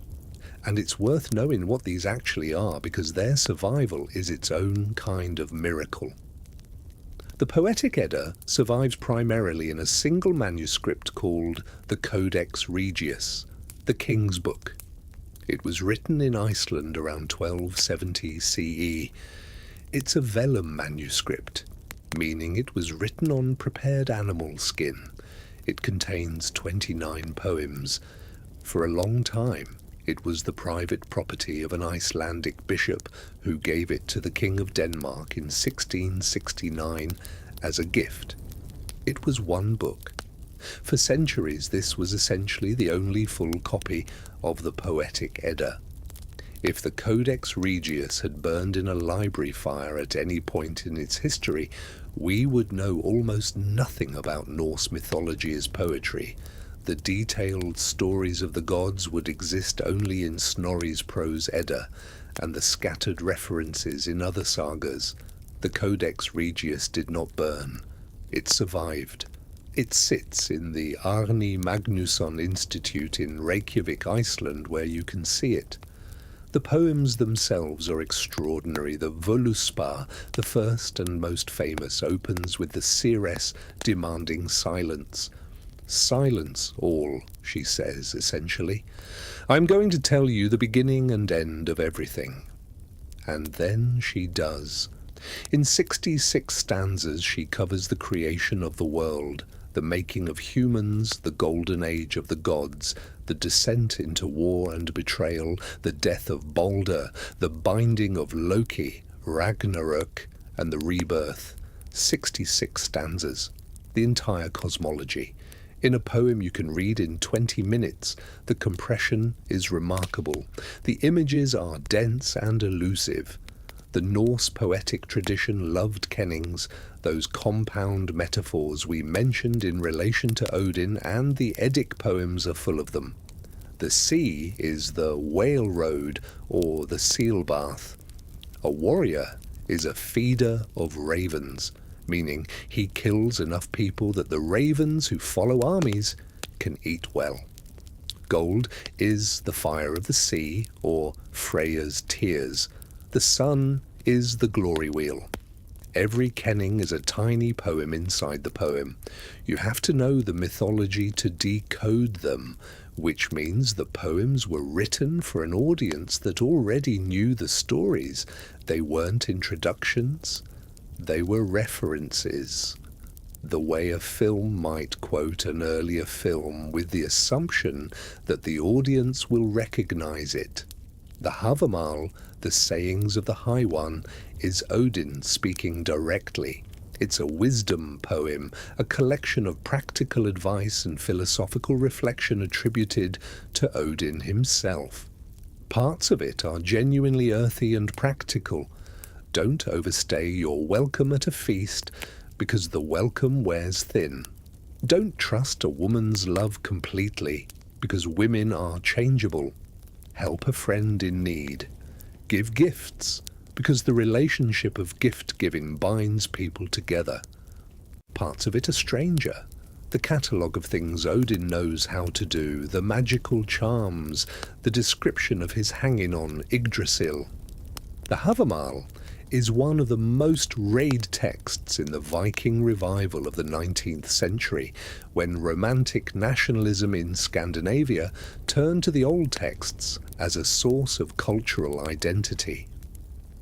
People were looking for a Norse philosophy, a Norse way of being, and the Havamal offered it. Pragmatic, unsentimental, valuing courage and wisdom and friendship and the acceptance of fate. The poem called Rígsþula tells the story of how the three classes of Norse society came to exist. The god Rig, who is almost certainly Heimdall in disguise, visits 3 households and sleeps with 3 women. From those unions come the ancestors of thralls, slaves, farmers, and nobles. The poem is a social mythology, an explanation, in story form, of why society is organized the way it is. The poem called Lokasenna, the flighting of Loki, is Loki at a feast, systematically insulting every god present, accusing them of cowardice, sexual impropriety, and weakness, and the gods unable to effectively shut him up. It reads like a formal insult contest that got out of hand. The Norse had a tradition of flyting, ritual verbal combat, trading increasingly elaborate insults, and this poem is the mythological version. Loki is better at it than any of them. He insults Odin for practicing Seder, the women's magic. He insults Freya for sleeping with every man in Asgard, including her own brother. He insults Tyr for letting Fenrir bite his hand off. He insults Thor's wife, Sif, for sleeping with Loki himself. The gods can't make him stop. Not with logic, not with reason, not with threats. He has something on all of them. It takes Thor threatening actual physical violence to finally make Loki leave. The poem ends with Loki leaving the feast, and then he's captured and bound, and the serpent is placed above his face. The flyting was, in a sense, the last thing Loki ever said freely. After that, the only sound he made was screaming. The Norse religion was not a Sunday religion. There was no day of worship, no church to attend, no professional clergy delivering sermons. The sacred was embedded in the everyday. Every meal had a ritual dimension. Drinking at a feast was not casual. The drinking horns were passed and toasts were made, and the toasts were not just to friends and hosts. You toasted the gods. Specific toasts at specific times.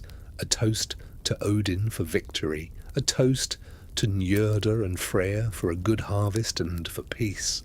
A toast to Bragi, the god of poetry, before a skald began to perform. You toasted the dead. The Disablot, the feast of the Dis, the female ancestral spirits, was a specific communal occasion for honouring the female dead of your family. The Alpha Blot, the feast of the elves' dawn, was held in late autumn and was apparently highly private, held within individual farmsteads, not a public occasion. When a Christian missionary arrived at a farmstead during Alpha Blot, he was sometimes turned away at the door. Not hostile exactly, just, "This is a family thing. You can't be here." The home itself was sacred. The threshold was a liminal space, a boundary between the domestic and the outside world, and therefore between the ordered and the chaotic. There were practices around entering and leaving a home correctly. There were household protections, small carvings or objects that kept the land vetir, the land spirits, well disposed toward the family. The concept of the luck of a family, what the Norse called hamingja, was not abstract. It was almost tangible, a property that could be inherited, that could be lost, that could be transferred. When a king died, his hamingja could pass to his successor. When a family died out entirely, their luck went with them, dissipating back into the land. This is why genealogy was so important in Norse culture. Not just status, actual spiritual inheritance. You carried the luck of your ancestors, and the ancestors were always close. The burial mounds in the landscape were not just graves, they were presences. The dead in mounds could be consulted.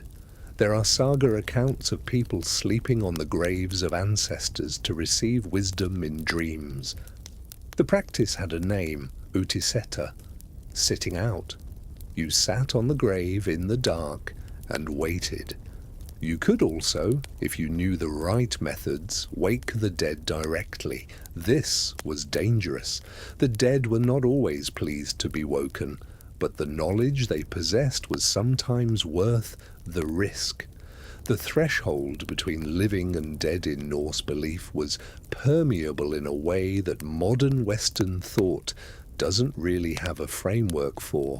The dead were not gone. They were changed. They were in a different location, accessible by different means, but accessible. This is why the funeral rites were so elaborate, so careful, so important. You were not just saying goodbye to someone, you were establishing the terms of your ongoing relationship with them. A poorly conducted burial left the dead without proper provision for the journey. A poorly respected grave left the dead without the honour they deserved. Either situation could produce a Draugr, the walking dead, who would return to take back what had been denied. You owed your dead. They had obligations to you. The relationship was mutual and ongoing. This is a relationship with death that is utterly different from the clean binary of Christian salvation/damnation. There is no final judgment here. There is no neat separation of the dead from the living. There are just people, some of them breathing and some of them not. All of them part of the same community, all of them bound by the same obligations of honour and reciprocity. The Norse weren't afraid of death the way a culture that believes in final judgment would be. They were respectful of it. They were practical about it. Death was a neighbour, not a door to somewhere else. You'd see them again, at the feast, in the mound, in the dream on the grave's cold ground. The thing about Norse archaeology is that it keeps surprising us. Every decade or so, a discovery comes out of the ground that requires us to revise something we thought we knew. In 1990, excavations at a site called Hofstadr in Iceland revealed the remains of an enormous longhouse, the largest in Iceland at the time, with clear evidence of large-scale feasting and animal sacrifice. The bones of cattle and horses were found in quantities that far exceeded what a household would use for food. The site appears to have been a cult centre, a place where communities gathered for the Great Blot feasts. Around the Great Hall were smaller buildings. In the debris outside was an enormous quantity of broken pottery and animal bones, the remains of meals shared by hundreds of people, the physical footprint of exactly the kind of communal religious gathering that the sagas describe, but that was hard to confirm archaeologically. In 2008, DNA analysis was performed on the 2 women buried in the Oseberg ship. The results were startling. The older woman, the one whose bones had been scattered by intruders, had mitochondrial DNA from a haplogroup that is most common in the Middle East and Central Asia. Her ancestry on the maternal line traced back not to Scandinavia but to somewhere in Central Asia. Who was she? How did her maternal lineage end up in 9th century Norway? Did she travel herself, or was this ancestry carried through generations of intermarriage with people from the eastern trade routes? We don't know. The DNA simply tells us she was there, in that extraordinary burial, with that extraordinary ancestry. In 2017, archaeologists re-examined the skeleton from the famous Viking warrior grave at Birka, Sweden. A grave that had been excavated in the 1880s and had been used for over a century as the definitive example of a high-status Viking warrior burial. Full set of weapons, 2 sacrificed horses, a strategy game with pieces, a warrior's grave. The DNA analysis revealed that the skeleton was genetically female. The Birka warrior was a woman. This provoked an enormous scholarly debate. As you might imagine, some researchers argued that perhaps the grave goods weren't really associated with this individual. Maybe things got mixed up in the original excavation. Others argued that the woman buried there really was a high-ranking warrior, possibly a military commander, based on the positioning and comprehensiveness of the grave goods. The saga literature does contain references to shield maidens, women who fought in battle. The sources treat this as exceptional but real. The Birka burial suggests it wasn't purely legendary.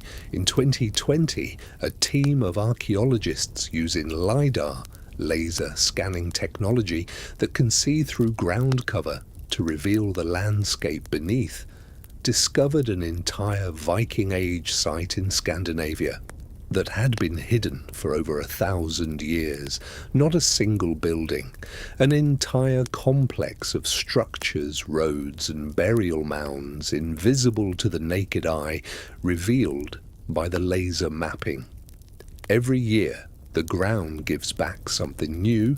The most recent finds have used environmental DNA, traces of ancient DNA preserved in soil samples, to identify the presence of humans, animals, and even plants at sites where no physical remains survive. This technology may eventually allow us to confirm or refute accounts in the sagas that leave no physical trace. We may be able to smell the feast in the soil, in a sense, to find the ghost of the blot in the chemistry of the earth. The Norse are not done teaching us things. Let's slow down for a moment, because we've mentioned the 9 worlds several times, and it's worth actually walking through them. Not as a list of names, but as places. What they felt like. What lived there. What the Norse imagined when they thought about the full scope of existence. Start at the top. Asgard is not a city, it's a realm, a landscape. It contains many individual halls belonging to individual gods. Odin's hall, Valhalla, yes, but that's specifically for the dead warriors. Odin's actual hall is Valaskjalf, where his high seat, Hlidskjalf, is located. From Hlidskjalf, Odin can see everything happening in all 9 worlds simultaneously. He sits there and watches. He sees everything. He sees you. This is not metaphorical in the Norse framework. This is literal. Odin, sitting in his hall on his high seat looking out, can see every world, every person, every action. Other halls in Asgard, Bilskirnir, Thor's hall, which is the largest hall in existence, 540 rooms. Gimle described as more beautiful than the sun, which will survive Ragnarök and house the righteous dead in the new world. Fensalir, Frigg's hall, where she sits and weaves, knowing the fates she cannot change. Asgard is connected to Midgard by the Bifrost, the rainbow bridge. It shimmers with 3 colours. It burns at the touch of those who try to cross it without permission. Giants cannot cross it. The fire would destroy them. Only gods and the chosen dead may pass. Midgard, our world, is surrounded by a vast ocean. In that ocean lives the Midgard serpent Jörmungandr, coiled around the world and biting its own tail. If it ever lets go, the world ends. It hasn't let go yet. It holds on. Inside the ocean, the world is encircled by a great wall that Odin built from Ymir's eyebrows to protect humans from the giants. The eyebrows of a primordial dead giant are keeping you safe from monsters. You're welcome. Jotunheim is vast and cold and geographically implausible. Mountains that don't make sense. Weather that doesn't obey normal rules. The giants who live there are not all enormous in the way we picture.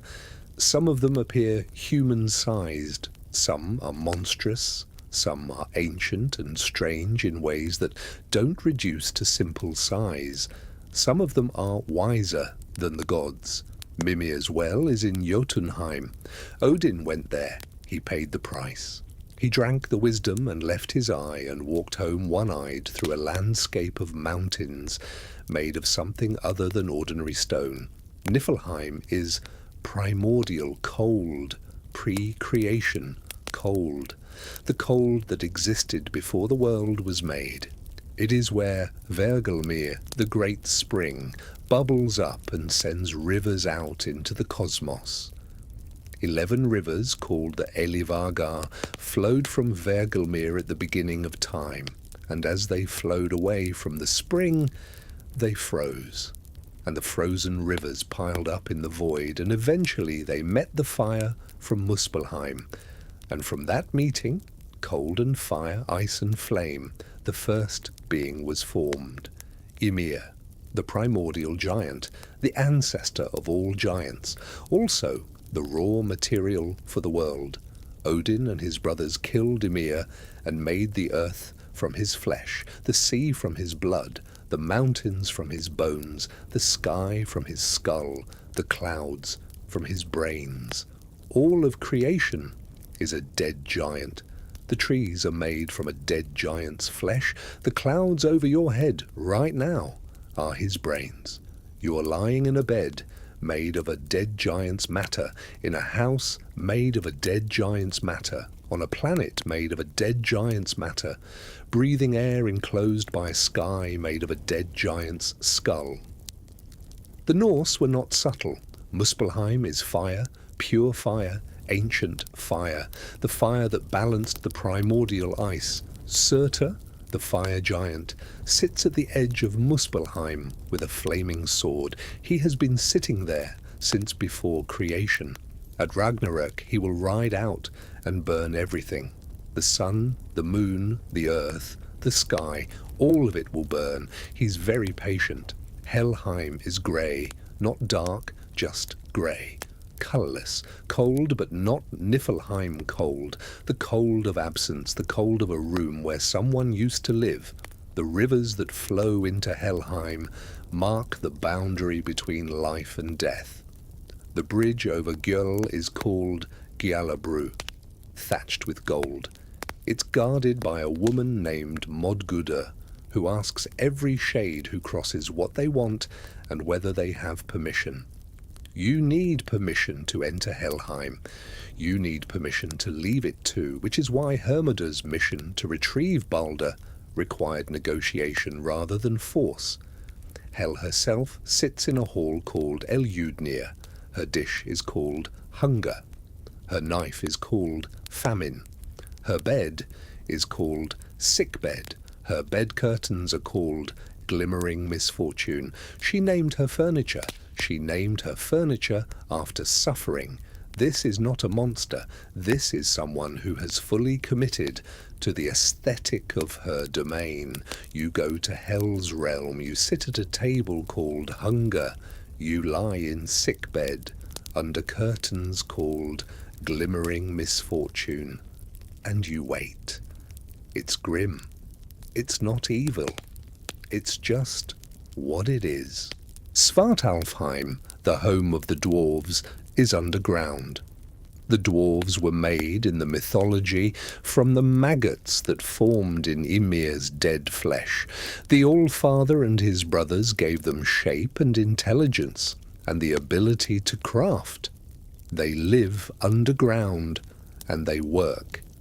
They are better craftsmen than anyone else in existence, gods included. Their work is magical not because they invoke magic, but because they understand materials at a level that surpasses anyone else. The dwarves forged the chain that held Fenrir.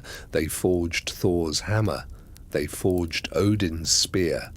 They forged the ship that could be folded into a pocket. They forged the golden hair of Sif to replace the hair that Loki cut off as a prank, which is a whole other story. They live in the dark and make impossible things and charge prices that make even the gods pause. Alfheim, the home of the Light Elves, is one of the most mysterious of the 9 worlds because the texts are vague about it. The Light Elves are described as brighter than the sun, radiant, associated with Freya, who was given Alfheim as a tooth gift. But what they actually do there, what the realm looks like, what the relationship is between the Light Elves and humans, the texts don't tell us clearly. They're mentioned and not elaborated on. Maybe the knowledge was lost. Maybe it was considered too sacred to write down. Maybe the scribes didn't know. Maybe Alfheim is the mystery that's still intact. The one room in the house that no one opened. The 9 worlds in their totality form a picture of existence that is simultaneously claustrophobic and vast. Everything is connected by the tree. Everything is visible from Odin's high seat. And yet within that interconnected whole, there are places that are dark and unexplored, mysteries that even the gods didn't fully understand. The Norse didn't have a neat answer for everything. Their cosmology had gaps, contradictions, unanswered questions baked into it at the foundation, which makes it feel somehow more honest than a theology that claims to explain everything cleanly. The universe has gaps. The Norse built gaps into their understanding of it on purpose, because the gaps were real, and pretending otherwise would have been a lie. And the Norse, for all their tricks, and all their trickster gods, had a deep and abiding contempt for comfortable lies. Here is the last thing I want to tell you tonight. In the very centre of the Norse cosmos, Yggdrasil stands, eagle at the top, serpent at the roots, squirrel running between them carrying lies. The tree is damaged. Nidhugger has been gnawing at it since before time. The deer that graze on its branches eat more than grows back. The Norns tend it, pack the roots with clay and water it from the sacred well, but the damage accumulates. Yggdrasil is not permanent. Nothing in the Norse universe is permanent, but it's still there. It holds the 9 worlds together. It holds the past and the present and the future. In its branches and roots, it endures the gnawing and the grazing and the weight of everything that exists, pressing down on it, and it keeps standing. There's something in this that I find hard to look at directly. The Norse built a cosmology that was honest about entropy, about the fact that things end, about the fact that even the world itself, even the tree that holds reality together, is slowly being eaten from below by something that never sleeps and never stops. And they still told stories, they still carved runes, they still raised stone, they still sent ships into the fog, not because it would stop the gnawing, not because the tree wouldn't eventually fall, because that wasn't the point. The point was thought and memory. The point was sending them out every morning and worrying about whether they'd come back. The point was the whisper in Baldur's ear, whatever it was. The point was golden game pieces in the renewed grass. The point was that you were here and you thought about these things and you left your name somewhere. Halfdan was here. We're all just Halfdan, sitting in the most magnificent building we can find, with our small knives and our small names trying to make something last. It's strange to think about what survived. The names of the days of the week. Tuesday is Tyr's Day. Wednesday is Odin's Day. Woden's Day. Thursday is Thor's Day. Friday is Frigg's Day, or possibly Freya's Day. The Norse gods are embedded in the basic structure of the English-speaking week, so deep that we say them without thinking. The word berserk, the word ransack, the word skull, the word knife, the word awkward, the word husband. All from Old Norse, carried into English by the Norse settlers who colonized parts of Britain in the 800s and 900s. The place names. York was once Jorvik. The by ending in English place names Grimsby, Whitby, Selby is Norse for farm or settlement. The Thorpe ending, Scunthorpe, Norththorpe, is Norse for village. A substantial portion of northern and eastern England has Norse place names because that area was settled by Norse people for 200 or 300 years. The stories. The stories that Tolkien read as a young man and loved so deeply that he spent his life building a mythology for England inspired by them. Middle-earth is Midgard. The elves are the Norse Alvar. Mordor is somewhere between Helheim and Muspelheim. The dwarves are the Norse dwarves, the craftsmen underground. Gandalf, Odin in a grey cloak, wandering with a staff, showing up unexpectedly and changing everything. Tolkien acknowledged the Norse influence explicitly. He was a professor of Old English and Old Norse. He read the Eddas in the original. He knew exactly what he was drawing on. The stories survived. The gods left. But the stories stayed, passed from the fires of Viking Age Scandinavia, through Iceland, through the scholars who wrote them down, through the centuries, through the books on your shelf. Odin's ravens are still flying, and that's where we leave them. Out there in the dark, flying over a world that no longer calls them by name. We've covered a lot of ground tonight. The cosmology held together by a tree and a gossiping squirrel. The gods who knew they were going to die and kept going anyway.